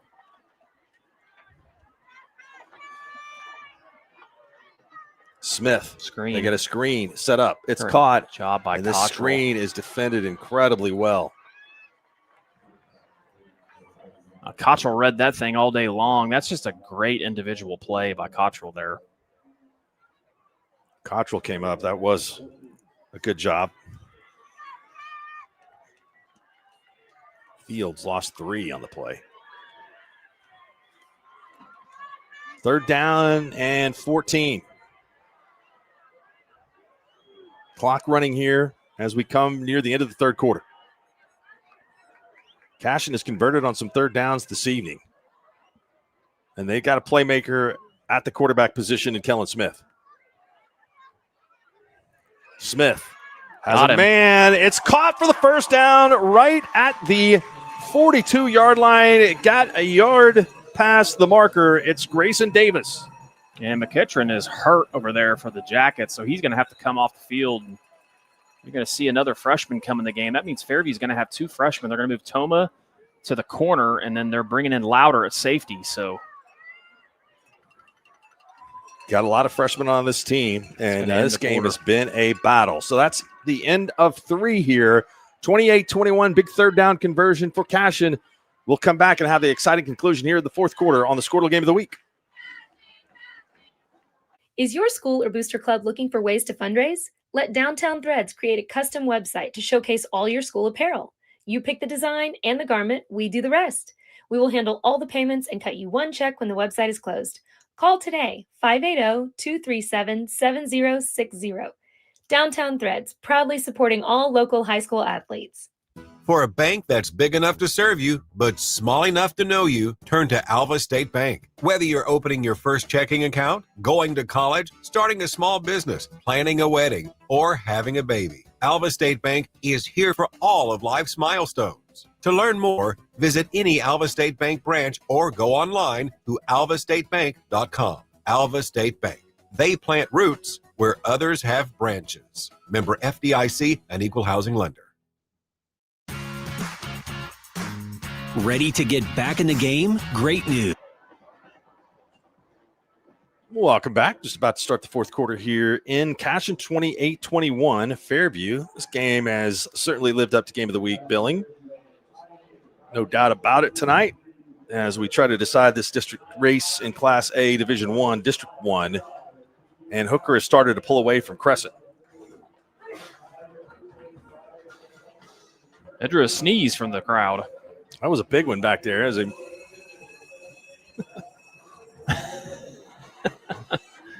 got somebody's allergic to something here in the booth. 4th place up for grabs. The district champion in this district will face the winner of Hobart and Christian Heritage tonight. That's 22-13. Ooh, he got him again. Pass is Good caught. ball. A dime dropped in, and it's rival Fields in for the touchdown. What a play and a throw by Smith. Man. 57-yard pass from Kellen Smith to rival fields. His 4th touchdown pass of the night. It was just perfectly thrown. I mean, that ball was right in straight. Fairview had 2 guys there. It was good defense. I mean, sometimes the throw and catch is just better than the defense. Perfect ball. 2nd touchdown reception of the night for rival fields. And we're an extra point away from being tied up. Kicks down, kicks up, and it's good. Score in the first play of the 4th quarter. 11:53 to go in this one. We're tied at 28. Ready to get back in the game? Great news. The movement experts at Physical Therapy Central can help you find relief and results and keep you off the sidelines. With over 30 convenient locations across Oklahoma City and beyond, contact PT Central today at ptcentral.org to see a physical therapist. For over a century, Sooner Plains Ag has been at the heart of our communities. Sooner Plains Ag is proud to support all area students and athletes from their hometowns and yours. Sooner Plains Ag is ready to service your grain, fertilizer, and farm supply needs. You can also fill up at one of their 2 convenience stores in Fairview and Mino. Sooner Plains Ag is honored to serve their member owners in their 4-county area for more than 100 years. Sooner Plains Ag, farmers helping farmers. It's that simple. All right, welcome back. What a game. Fairview goes up 2 scores in the second half, and Cashion has come right back. What a night for Kellen Smith. We'll get his numbers for you here in just a few minutes. He's well over the 200-yard mark passing. Well, and right there, he threw the best ball of the night. One of the best balls I've seen all year. That ball was just perfectly thrown. I mean, Fairview had the pass covered. That ball was just thrown perfect. We got 2 great fan bases here at this game, and they are really into this one tonight. Kicking duties tonight being handled by Andrew Stockton for Cashion, just a freshman. Ooh, big hole in the middle. Made the last extra 2 points. Last two extra points. Good field position for Fairview as they'll take over here at the 40. Well, that's a situation there, too. If you're Cashion, you feel like you're going to have good field position because the returner drops the ball. But, man, just like mostly everything else that Fairview does, they do a great job in special teams, too. They blocked a punt tonight. They do a great job on returning kicks. I got to figure that this is going to be a large dose of Hauk. Hauk gets the pitch. Good and call. Cannot get away from the defensive end. Therefore, Hank Brown, like Brown to me on the tackle. Sorry, that was Compton. It's hard to see those numbers. It really is. I apologize. It's been rough, but man, they are doing a great job stopping the running game. Well, that was a great blitz call by Coach Wood that time. They had that one kind of sniffed out. So they're going to throw, and the pass is caught. This one's still going to be short of the first down, gain of about 5. That's just a great play out there on the edge. The ball was caught that time on the outside by Louder. Yep. Great individual tackle, I believe. I don't think that's – Brown is down here at the bottom, so I think that's Stockton, the kicker, up top, making the play, the freshman. Stockton's been out there doing some good things. Oh, got him. Nope.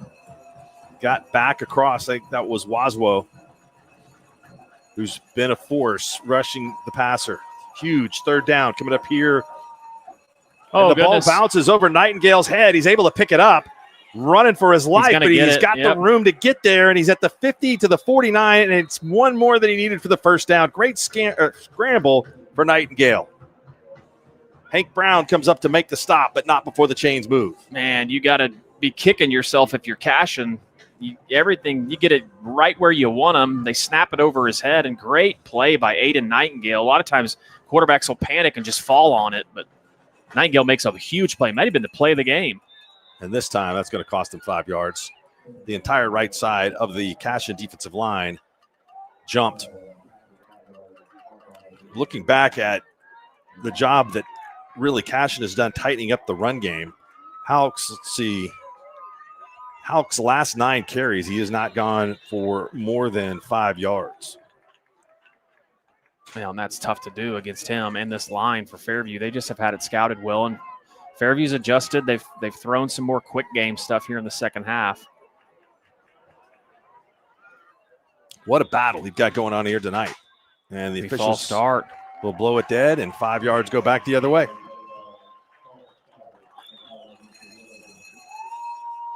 Coach Bernard just drops his head. I haven't seen Fairview get this many penalties in a game a long time, so it's been sloppy. We talked about Cashion's issues with penalties. That's been kind of a trend all year. We talked about that early on, but typically don't see that from Fairview. Now you're just right back, first down and 10. Nightingale fakes the handoff Nice to Houck, and he's job. going to run it at the 45. He's got blockers out in front, and he stumbles down at the 42. It's a gain of 7. Well, and that's what Bernard's been wanting to do all night. Finally, Nightingale makes the right read. That's going to make it a whole lot tougher when they're trying to hand the ball off to Houck now, because you got to be thinking about Nightingale, and you can't run an extra man at him. That little kind of option, quarterback, running back option is tough to defend. I'm kind of digging Aiden Nightingale's his Jordan 1s, his cleats. So give those a shout out. Houck bounces it out at the 40 and stiff arms, but he can't get away. Lost some of his explosiveness. You're right at the marker, Kellen Smith coming up to make the stop. I tell you, Kellen has made some big plays coming out of the safety position too. It's going to be a first down. Give him the first down, gain of 3. Fairview got away with a hold that time inside.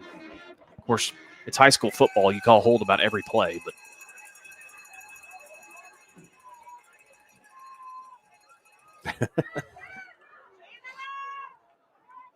we've already heard from Ryan Lafferty tonight after the win.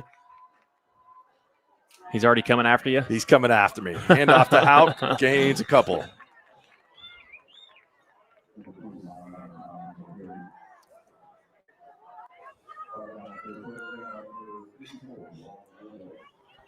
You know, another thing we haven't really seen in the second half is Miller. You know, Fairview has really gone to Schmidt more in their passing game stuff, but if you notice, Cashion has rolled Kellen Smith over the top. So they do have safety help now, which kind of takes a man out of the box. So Fairview should be able to run it better. Nightingale got time. 4-man rush. He gets away, gets out of the pocket, and he's taken off and really close to the marker. And Aiden Nightingale is starting to make some plays with his feet. Well, and the pressure that Cashion was getting in the first half, they are not getting here in the second half. The Fairview offensive line is doing a much better job blocking up front. So 23 yards rushing for Nightingale in the second half. And he's been huge here on this drive.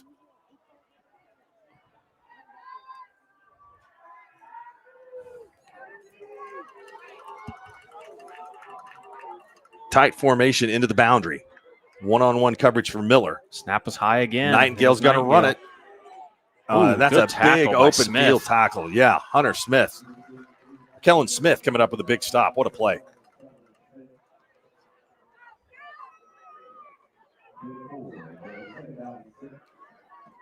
Well, Aiden Nightingale's found something he really likes. You know, Fairview also does a lot of RPO stuff there, but Cashion's kind of taking that away with Smith over the top. So, and we've got another procedure penalty on Fairview. Looked like someone moved on the right side of the offensive line.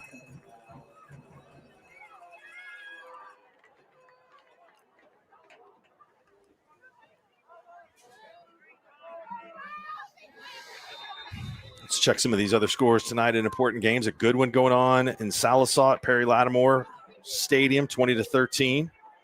Black Diamonds over the Cougars of Ada.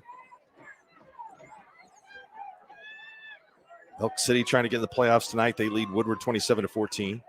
I'd say tip my cap to Woodward. They've been much more competitive this year than they have been the last handful of years. So, one-on-one coverage.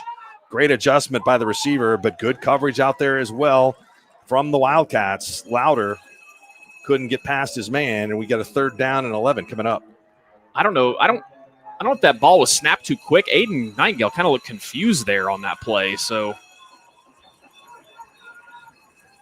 both teams have been hitting haymakers on 3rd down here in the game. Crowd reaches its loudest I think it's been all night. Well, Cashion's going to have to get pressure on Aiden Nightingale. not sure that the wide receivers have the call in. Ewing and Schmidt are in the slot. Screen, good play call. Holy goodness. And the screen is set up to Miller. Miller's got it at the 20, the 15, to the 14, and a late flag comes in. And I don't know what this one's going to be. I think it's going to be legal on man the offense. Downfield, yeah. It's going to be a lineman downfield. Well, you mentioned it was a great call to sneak Haddon Miller across the middle of the field for that screen. Came all the way from the outside, but they're going to call it back. I don't think Coach Bernard's happy about that at all. Man, what a great play call by Coach Bernard there. Because I wasn't so sure. I was like kind of shocked right off the bat. But man, what a call! These two guys calling offense can really call some plays. Well, we mentioned the two head coaches, both two-time state champions. Lynn Shackelford with a record of 205-51, and Robert Bernard 94-40. So that's a combined 299 wins. Somebody's going to get their 300th combined here tonight. 3rd and 15. Nightingale rolls to his left. Got a man on the wheel route, and it's caught. It's caught. It's Miller. What a play from Miller at the 6-yard line. 1 foot inbounds. Another huge third down play in this game.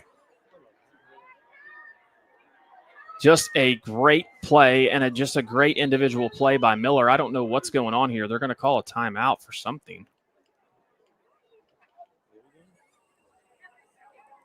The ball is spotted at the 10-yard line.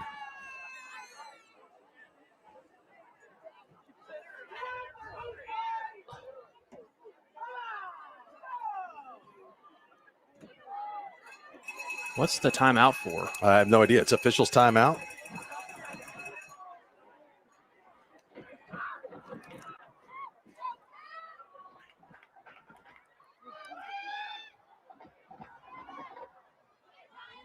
All right. We're going to have a conference with the white hat.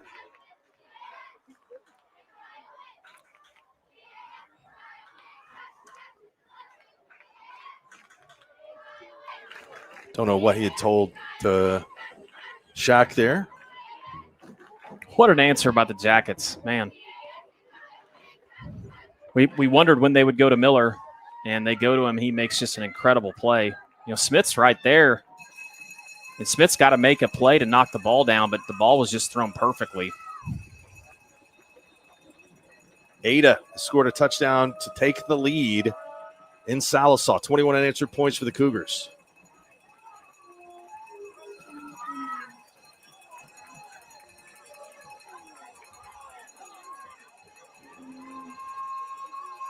Handoff. Howe gains a couple.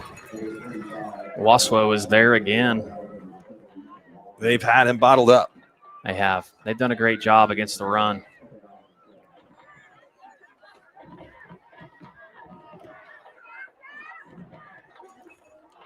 Clock moving here, 7:40 to go. I love what Coach Bernard does with Miller. They got him way down here, you know, on the numbers. Now they're bringing him up in the run game stuff. Handoff. Smith, great play. Nothing there for Hauk.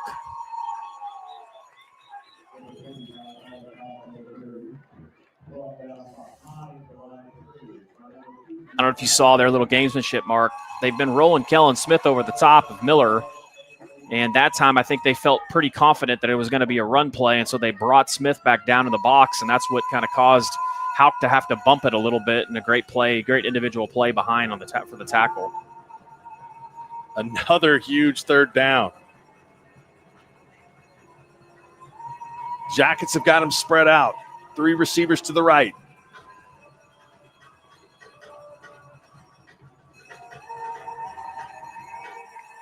Nightingale is going to run. He's at the 10. He leaps in the air down to the 5. Going to bring up 4th down and 5 to go. Much more manageable situation here.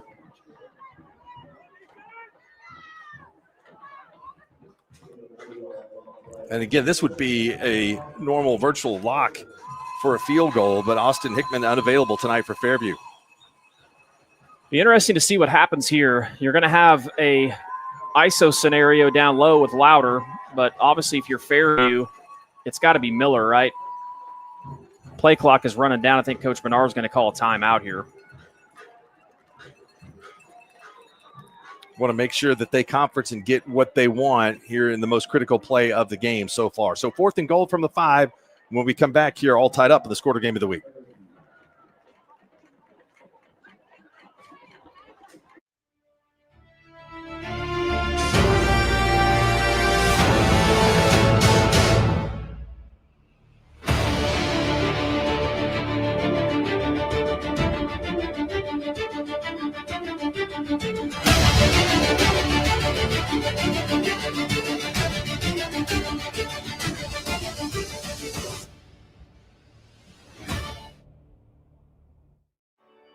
No matter what comes our way, we'll always put you first.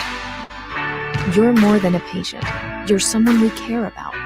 And we're working hard every day to keep you safe and continue to give you the best care so you can feel comfortable here. Not because Stillwater Medical is a healthcare provider, but because we're your provider. And we're ready to see you and serve you right here at home. It's more than. All right, Adam, what we got? It is going to be, I don't know, Bernard is really wanting to go ISO down here with Miller. Cashion's going to chase him and double him up. They got numbers in the box if they want to run it. I could see him kicking Hauk out. They're still going to run it. They got him. Pass. Nice catch. Caught. Touchdown. Schmidt on the reception. 4th and 5, and Nightingale connects with Schmidt to take the lead. Well, just a great play call, too. Schmidt's the outside receiver, and they almost kind of run just like a little bit of a rub concept, and they get all the defenders caught in traffic, and a good throw and catch that time by Nightingale. 2nd touchdown reception for Schmidt. 3rd touchdown pass for Nightingale. We've had a combined 7 touchdown passes so far tonight. Well, and Fairview needs to convert here. I mean, obviously you always want to convert conversions, but this is crucial because you don't have a kicker out there. They've been running this power formation. Hauk's out of the game. So I could see Aiden Nightingale running a little boot here. Nightingale's going to throw it, and he got Miller for the 2-point conversion. Pass from Nightingale to Miller gets the 2 points, and it's 36-28. What a game.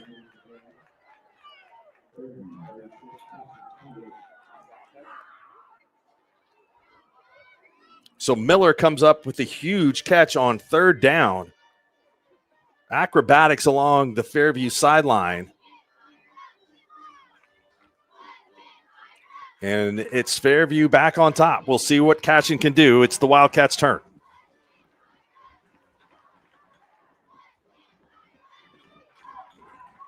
It's more than just your lawn. It's your grass kingdom, your green canvas, your fairway to heaven. It deserves the Kubota Z400.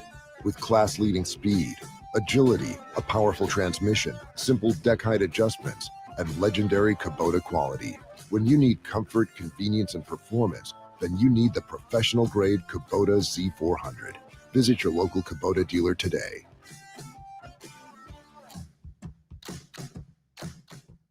Six surgeons, 4 locations, 1 goal: to improve. Welcome back. 5 minutes, 45 seconds to go here, and this one has lived up to its billing. Fairview on top by 8. Well, Noah Schmidt has been huge in the second half for Fairview. He has come up big with 2 touchdown catches. Also been great defensively, gets an interception in the second half, and has been made some big plays out on the edge. And kudos to him. He's having a great game. Kick is taken at the 28-yard line and down the boundary to the 48-yard line on the return. So these kick return teams are having some success tonight, setting up the offense with some good field position. Now, Fairview was there to make a play, but it was just a good job of breaking a tackle there and getting yourself to midfield. So now, Cashion sets up good field position.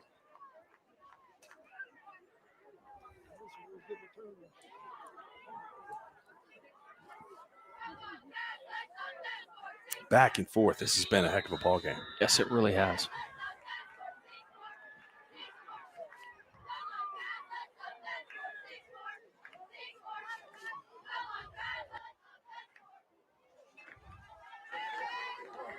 Quick pass in the flat. Davis trying to get back to the line of scrimmage, and he can't make it. Tackle made by Schmidt. No gain on the reception. Well, he beats the first man, and Schmidt gets up there that time and just, kind of sits in a spot and makes the tackle. Great play by Schmidt. The Wildcats have kind of gone a little old school Mike Leach here. Yeah, they have. Pass attempts tonight. There's been a million. Yeah. If you find, they have not been able to run the ball traditionally, and I think Shaq knows that. And well, that's a great play. Ridge Scott is one of the two in there, along with number 55, Drayton Chavez, on the tackle to stop Smith before he got ahead of steam.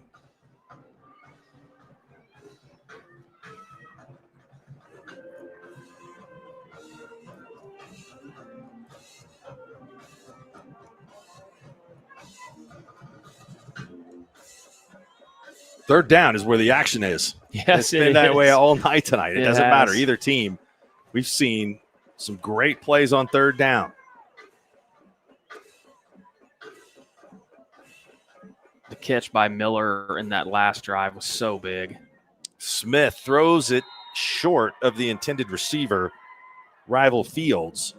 So for Cashion, the Magic's going to have to come on fourth down now.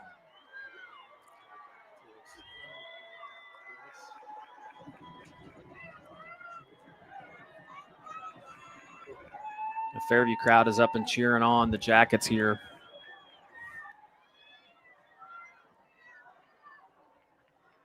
Obviously, this is a huge stop if they can get it. Jackets looking to get the district championship back after conceding it last year to Hooker. Timeout, Fairview. Fairview wants to talk things over. 4:24 to go. Fourth down and 10 coming up for Cashion.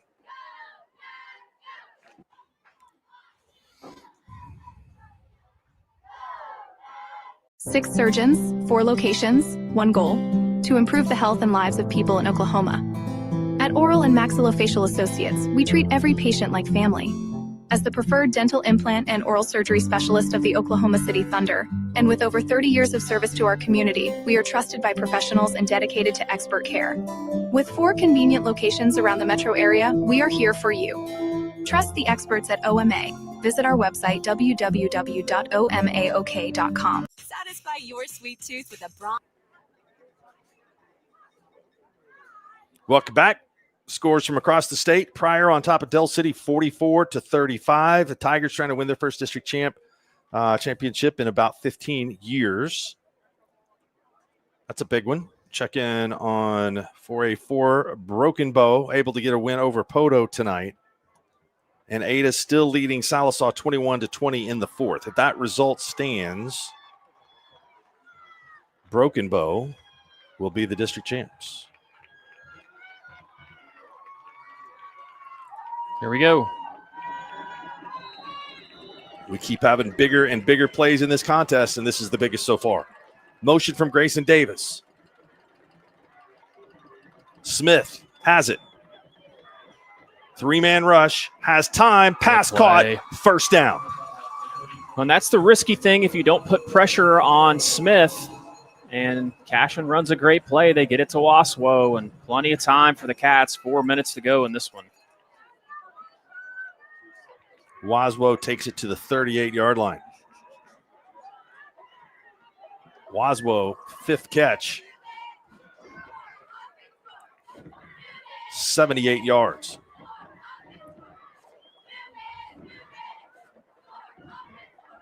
You know, the other thing about what the bluff does, where Shaq goes no calls, you figure out where the blitz is coming from, too. I mean, it's what you see Bernard do the same thing. So the blitz is coming, and it is going to get home. I think we're going to have a hold in a big, big play by Ridge Cottrell. He got through there and made the stop. I'm sure that hold will be declined after what is a 10-yard loss on the sack. Well, big play by Cottrell. And that time, kudos to the Jackets because Cashion goes freeze. They look like they're going to bring the blitz from the top side, and then after they reset, Fairview brings a blitz from the bottom side. I don't know what these officials are communicating about, but it was a great defensive call. It was.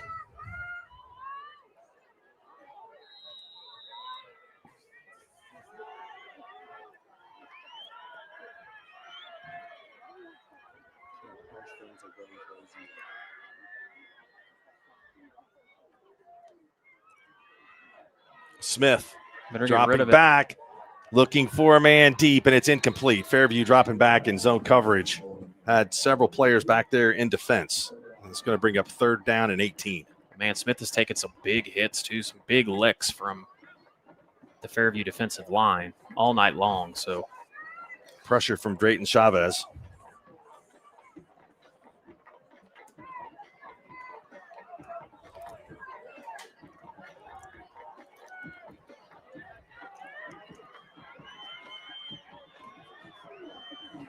.351 to go. Smith throws it, caught. Good play. 1 foot in bounds, and a nice catch made by number 12. Well, and that was just a set play for all day long for Coach Shack and the offense because they're trying to make that 4th down more manageable. Ryder West's second catch of the night. The earlier one was the first touchdown reception of the game for Cashion. Another 4th down. 4th and about 11. They need to get it to the 28. Smith going to have to evade several defenders. Throws the ball, and it's caught. What a catch, Waswo. Man, what a play. And what a play by Smith. Smith avoided 4 different players. Waswo now with his 6th catch. 91 yards. 1st down and 10 at the 26. Second consecutive 4th down conversion on this drive. This is crazy. Well, the last drive, crazy stuff happened on 3rd for Fairview, and this drive, it's happening on 4th.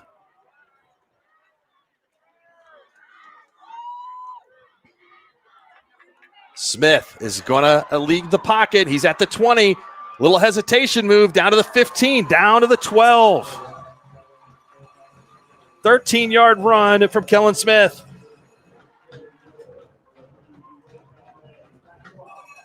The Heyman kid looks hurt.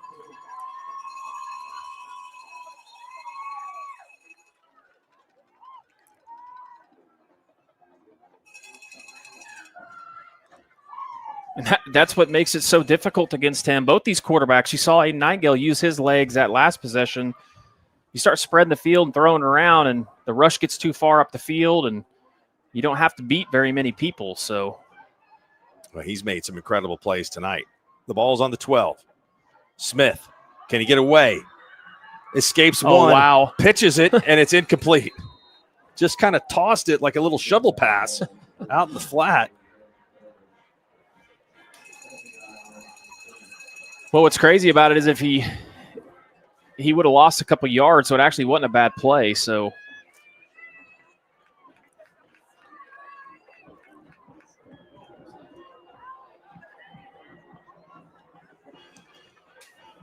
going to be 2nd down and 10. Clock is stopped here with 3:01 to go.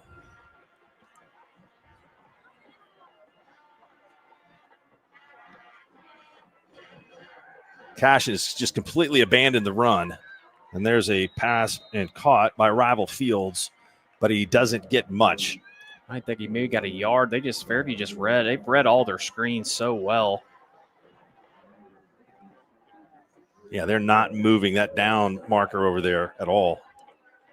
The last 2 pass plays to Ryder Fields have gone for none and -1. Well, and that time too, Smith had some room.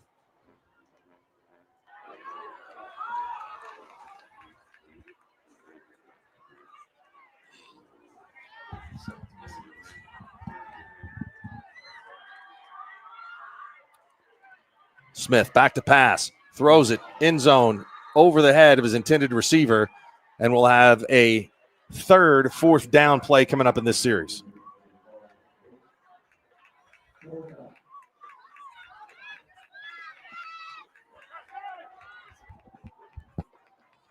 He about threw another miraculous play off his back foot. Jaden Bolden is in the backfield to his left.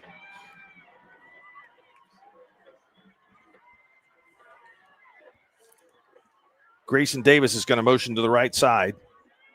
3 receivers to his right, and Rival Fields alone to his left. Pass for Fields, incomplete, and the Fairview defense has held. Noah Schmidt, who's been the MVP here of this second half for Fairview, made a play defending Rival Fields. No, just a great stop by the Jackets and another great drive by Cashion, but it just stalls out inside the 10. They had all that success, and they just couldn't get anything going the last 10 yards there. Difference in the game, Fairview gets the ball inside the 20, makes all the plays necessary, puts points on the board, and Cashion has to answer, and the Yellow Jackets get the stop. We are far from over in this. Cashion all 3 of their timeouts, and they have been really, really good against this Fairview rushing attack in the second half. Well, now they're not. It looks like they're not going to double outside Miller. This could be interesting. Handoff goes to Hauk, and he has nothing. Gain of 1 as the defense stiffens and Cashion uses their first timeout.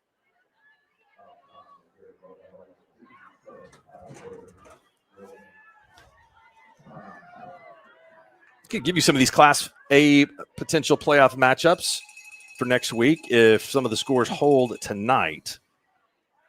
Class A Division I, which is going to be a heck of a race for the state championship. 22-13 a final, so Hobart will officially play the district champion from this district, which looks to be Fairview at this moment.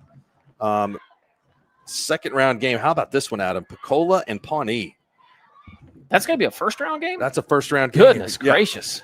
And then whoever wins that game is probably going to play Fairview, right? At Fairview? That's correct. Tonkawa and Haskell would potentially meet up along with Minko and Cashion.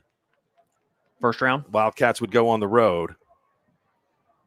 Well, Minko's got a good team too. So Wynnewood and Sayre, Pahuska and Panama Rejoice would host Morrison, and Hooker would host Frederick. That's what it looks like. Well, we've talked about it all year, and we've talked about Class A and how tough it is. I think, Rejoice has kind of separated themselves at the top, but there is a big bunch of teams kind of in there from about 2 to 10 that can all really play. We've seen 2 of them tonight, so.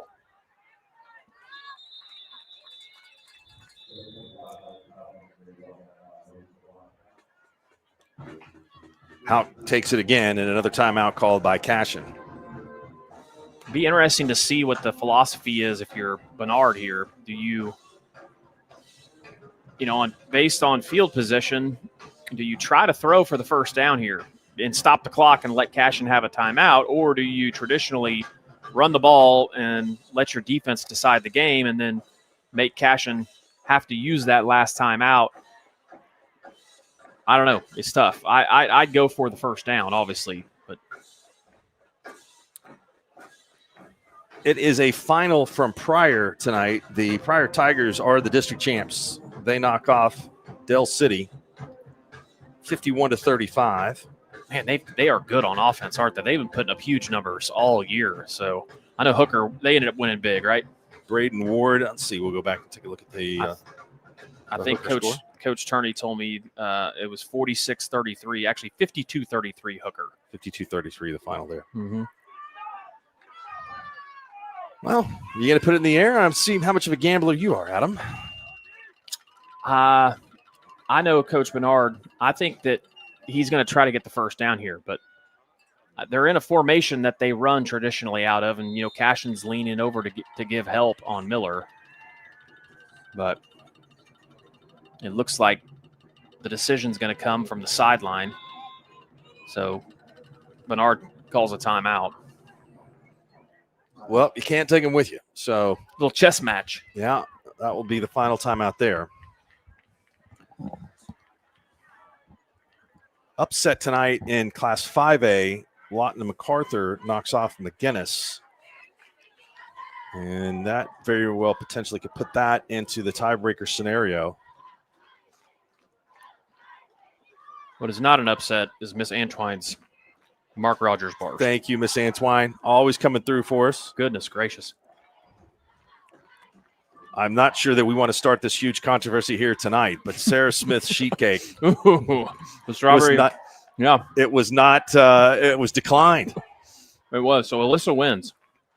But, I mean, that'd be a competition worthy of this game. Yeah, that rivalry between the desserts is up there, but I'm going with Fairview has the advantage so far, at least until the basketball tournament. Coach Hardaway always comes through for us at the Cashion basketball tournament by hiding one of the sheet cakes. He does. Then brings us an excessive amount while we're trying to broadcast. Mm-hmm.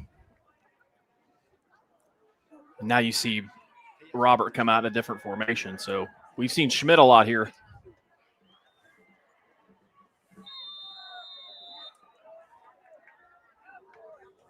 They are going to throw it. Nightingale, it's a four-man rush. They got a spy out there, and this one is caught. He's out of bounds, though. They're going to say he was out of bounds. That's a right call. But what a catch Louder makes. It just had the feet outside on the white. So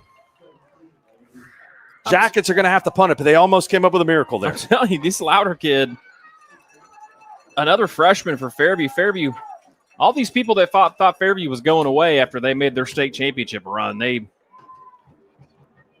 obviously have not looked at the youth on the roster because Fairview's got some young kids that are making big-time plays. Obviously, seniors are making big-time plays in this game too as well, but it'd be interesting if Cashion comes after this.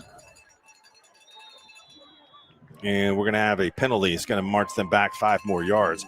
With that upset tonight of Lawton MacArthur, Newcastle wins the district championship in Class 5A District 1. The Racers. MacArthur finishes second, and McGinnis drops all the way to third. From with one? their first loss of the year. Yeah. That is crazy. 9-1 and go on the road in the first district or first playoff game. Wow. Cash is going to have great field position. Grayson Davis is trying to escape, turn the corner, and great pursuit by Fairview to hold them down at the 42-yard line. It's McEachran on the tackle as well as Forbes for the Jackets. Well, if you're Cashion, you've got one timeout and you still got 2 minutes. It's a lot of time. You got 40 yards to go. So as long as they can keep the quarterback upright, we'll see if Fairview can keep Cashion out of the end zone.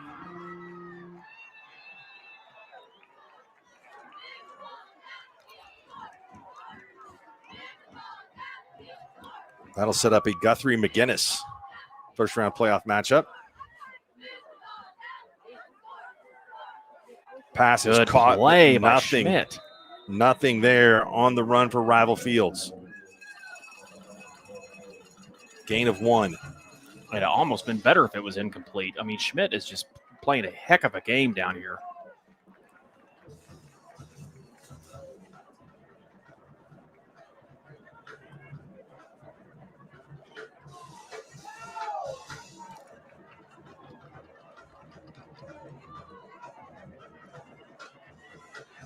Still plenty of time. Clock's running 1:45. Fans getting a little antsy here, but that's I think the offense knows what they're going to do. Smith fires, and good defense. Nightingale, who's out there playing some defense for Fairview.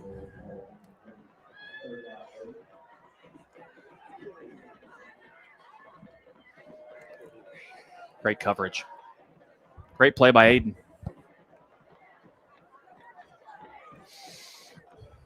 Ryder West comes in the slot position. So it's 5 wide. Cashion has just been firing the ball all over the yard here in the second half.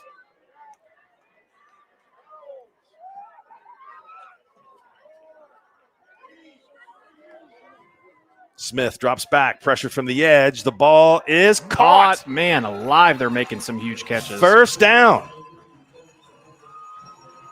Nightingale makes the tackle. Grayson Davis on the catch. Davis with the 12-yard reception, first down and 10 at the 30.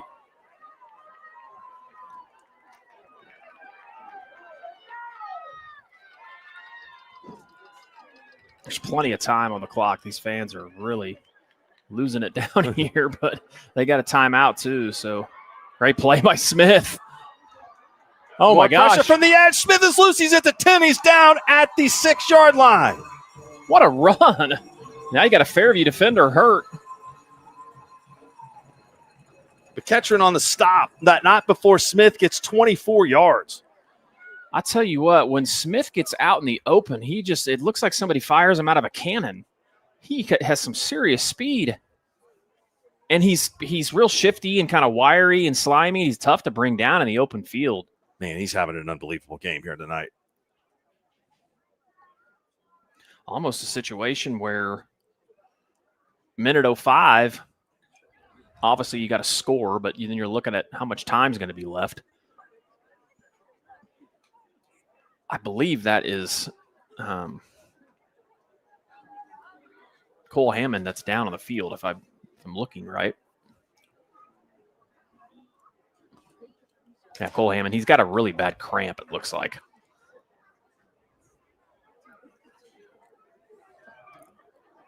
Trying to get it. They're working on the calf, yeah. Mm-hmm. Man, we've had a ton of plays tonight. These two teams have just been fighting their hearts out on both sides of the football.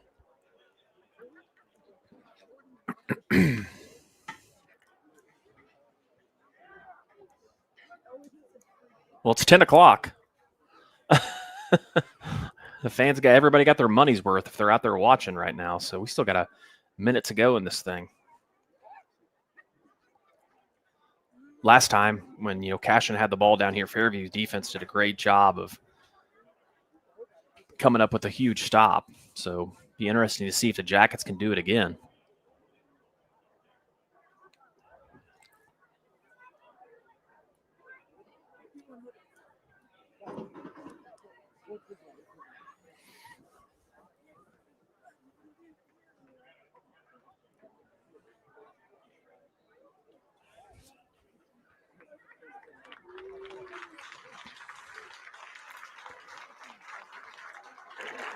Looks like he's going to be up and okay.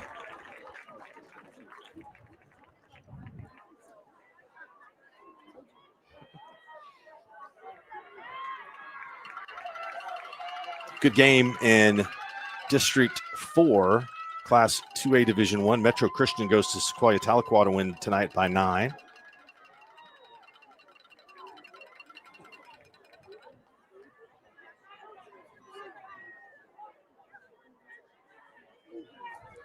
Here's a little bunch formation. All right, from the 6. Motion from Hank Brown. Smith rolling to his right. Is going to throw back to his left. He's going to run. Now he's got a spot. Throws in the end zone. Is it a touchdown? He's at the 1 because he's out of the end zone. Caught the ball coming from inside the end zone down at the 1-yard line. The official is right there on top of it. That was Grayson Davis with the reception, 5 yards. Yeah, it's not a bad thing, too, based on the time. So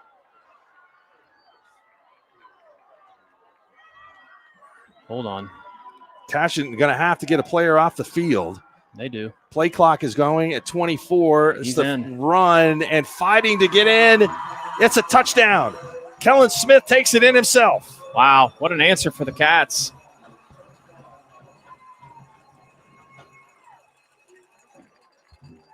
Well, you got to run your best 2-point conversion play here. So this will be huge for Fairview. Looks like Houck is coming out of the game. Fairview too. It is somewhat worked out for Fairview tonight that they've had to go for the 2-point conversions because they've had more success on that. Yeah. You almost wonder if you use a timeout if you're not comfortable with what you got here, if you're Coach Shack.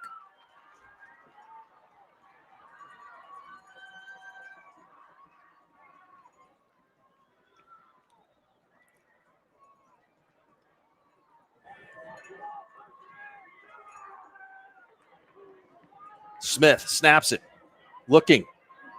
Throws. Caught. Wow. 2-point conversion is good with 29 seconds left, and we're all tied up.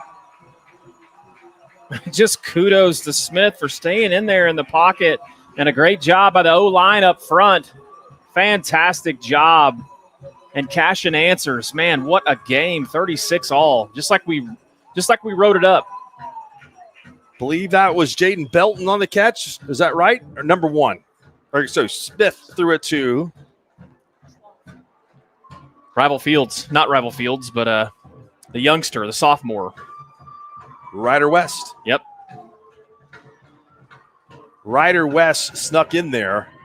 And I don't think Kellen Smith was going to be able to navigate those 3 yards on his own with the feet. So yeah, credit to him and credit to the line. You got to give Cashion's line a ton of credit. I mean, yeah, Fairview's been able to get some sacks, but as many opportunities as they've had throwing the ball, and not really, they've kept Kellen pretty upright most of the night. So I'll tell you what, you got to be really careful here if you're Cashion, because Fairview does a great. We talked about this all night. They're great on the return, so you almost want to squib this.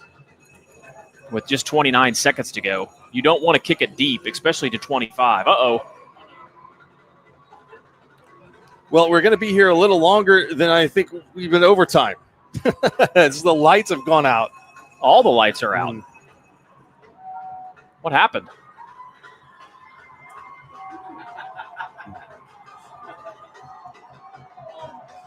I think somebody pulled the wrong plug.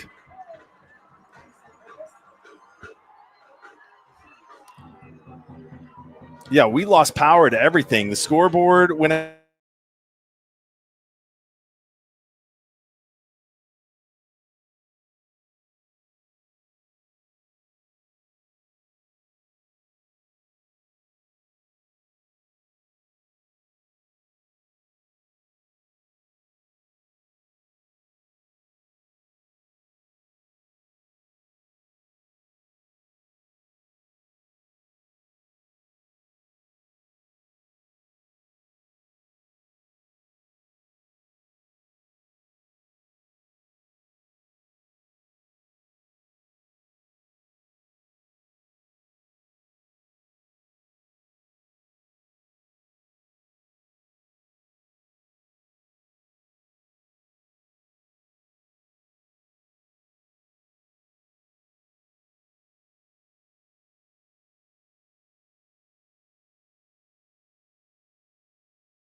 We're back, Mark. All right, welcome back. We were just discussing Class A Division I and all of the teams that are in this that have played some really, really good football this year. I think these two teams certainly tonight proving that they deserve their rankings where they are.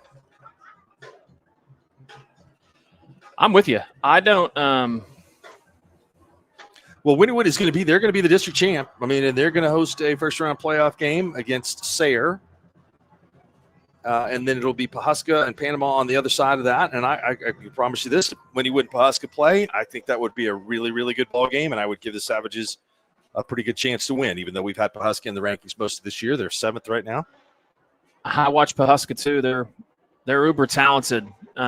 Quarterback is they got some, and they have some dynamic playmakers.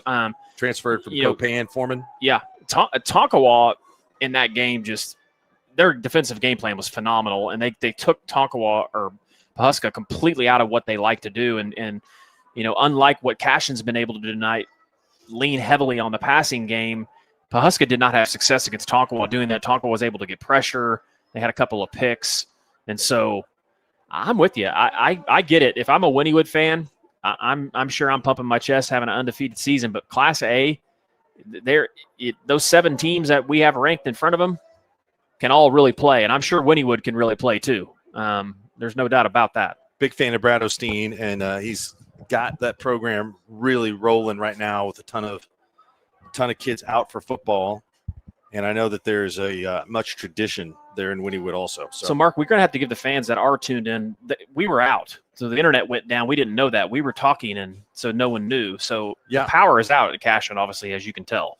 So and has been for 15 minutes probably. Yeah, right after the game tied up at 36, we're getting ready for the kickoff, and it doesn't look like there's any indication of the power returning. The scoreboard, I think they unplugged it, so it is completely off at this point right now. I do want to give a shout-out. Let's give one to Mike Snyder, the head coach at Seminole. They win tonight 42-14 at Victory Christian. They had to forfeit their district game against Bristow for an eligible player, or that would have been win number 400 tonight. So congratulations to Mike Snyder, the all-time winningest coach in Oklahoma high school history.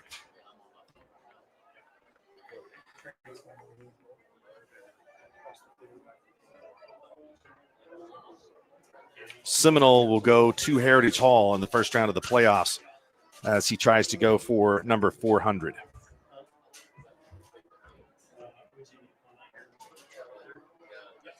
So we have a transformer balloon. Not like the kind of Transformers in the movie. Does that mean Megan Fox is going to be here? I hope so. Can I say that on the live stream? I think you just did. Okay. That's okay. All right. Well, I mean, if anybody's there may not be anybody tuned in, but it's the only game on the app, so surely people are watching, right? Yeah, I hope so. We talked for 45 minutes, and not 45, but maybe 15, and had no idea we weren't even on. And I had a couple of buddies tell me they were flagging red alerts. The stream's down. So, well, look, we got a ton of cars over there on the other side. Can we just flip the lights on? So did we get an update from Mr. Hood? The Transformer's out. Is OG&E coming? What about that? OG&E, that's your electrical company too. OG&E is. Yeah. Yours and mine. Saw Putnam City defeated Piedmont tonight, 20-13. So the PC Pirates win the district championship. Shout out to Putnam City. Our good friend Todd Miller is kind of like the voice of them, right? In some way, in some regard. I would think so.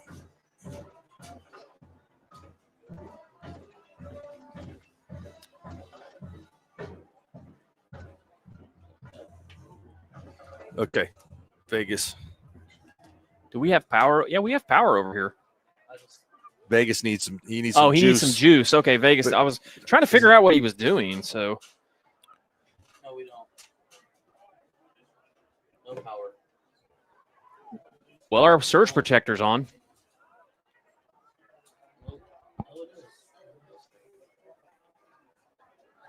Mark, anything else you see of interest? I know there are people. Believe it or not, there are people watching us. In fact, we've increased the number of people on social media. So, and I've been getting texts from people that I haven't been getting texts from all night about Megan Fox. So, okay, good. Stillwater wins that district championship, not Putnam City. Stillwater head-to-head beat PC earlier this year, so they are the district champs. Putnam City finishes in second place. If you got a question, tweet at us. Yeah, give us a tweet. We'll talk about anything you want. Yeah, let us know what your thoughts are. You can message us on social media. We're on the Sports Animal social media, and we're also on Skordle Facebook, so more than welcome to, if you want to know anything. Mark and I, we've got a lot of answers. So we don't have any answers for the electricity, but we were told that OG&E is on their way. So you can get me at Mark R Sports on Twitter. We'll go through some of these playoff matchups.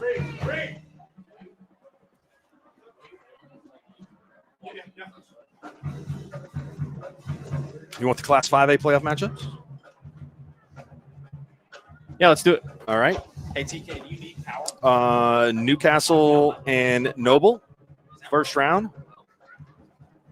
Racers going to win the district championship by virtue of Lawton MacArthur's win tonight over McGinnis.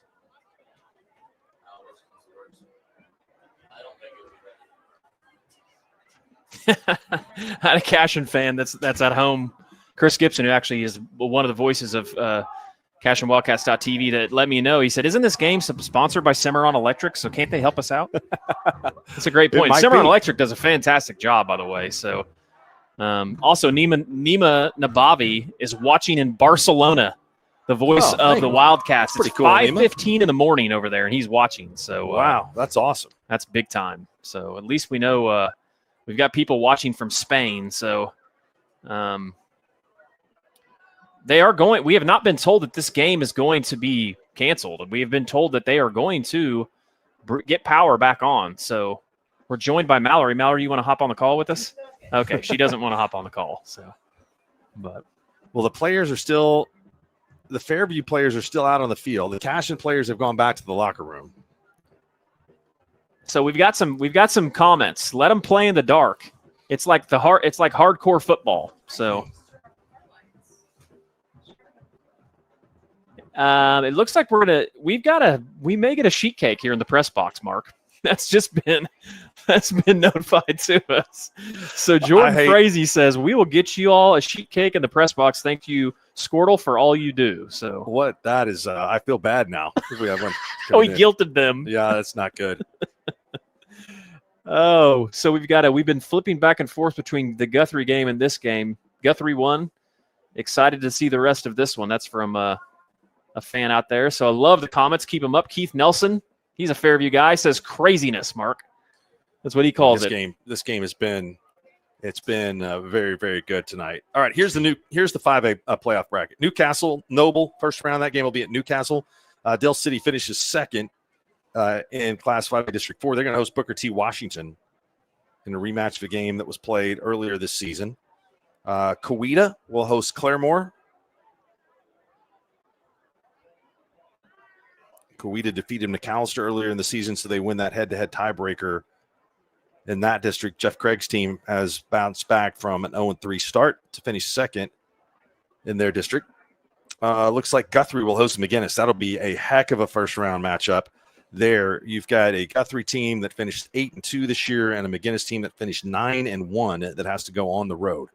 Carl Albert will host Duncan in the first round. McAllister will host Collinsville. Pryor will host Bishop Kelly, and Newcastle will host Altus in what should be a pretty high-scoring game right there.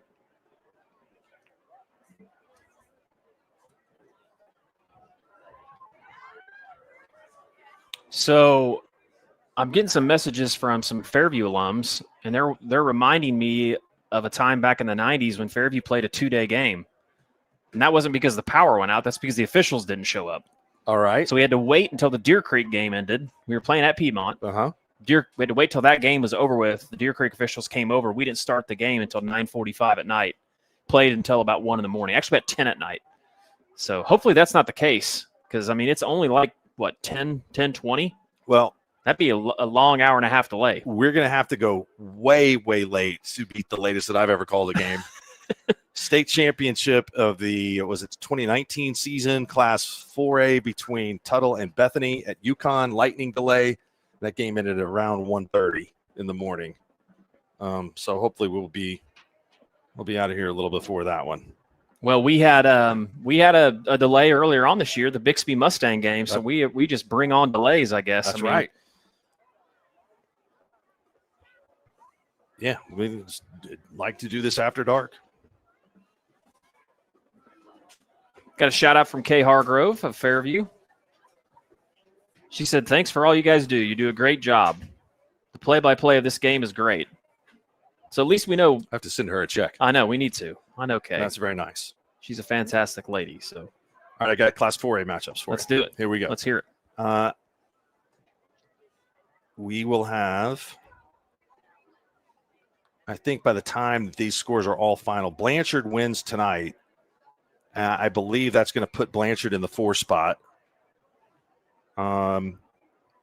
They had the point differential advantage. It might put Blanchard in the 3 spot. It does. Okay, here's what I got. Bethany on the road at Elgin in round 1. Ada will be hosting Fort Gibson as they finished in 2nd place in 4A4. Cushing will host the 4th place team from District 4. That will be Wagner. Ardmore will host Weatherford. Tuttle will host Elk City. Grove will host Salisaw. Broken Bow. Ooh, that Grove and Salisaw game could be a heck of a game. Should be a really good one.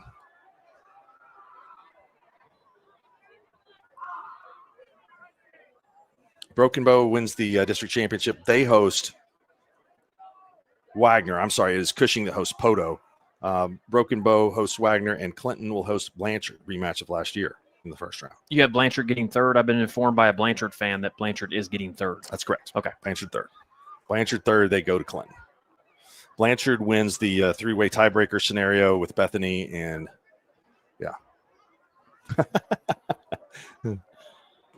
I like that.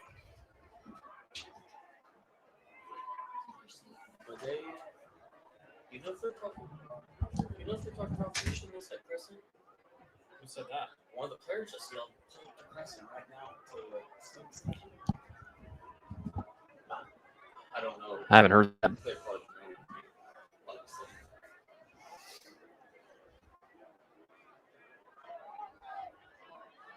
So Adam Brinson brings up a great question. Who wins the tiebreaker now? Because with Hooker winning by 15 and this game seemingly being less than that, there can't be a 3-way tie, which is true. So Fairview's going to win, right? The district? Yes. Well, congrats to Fairview. Okay. Well, this game is being moved to Crescent.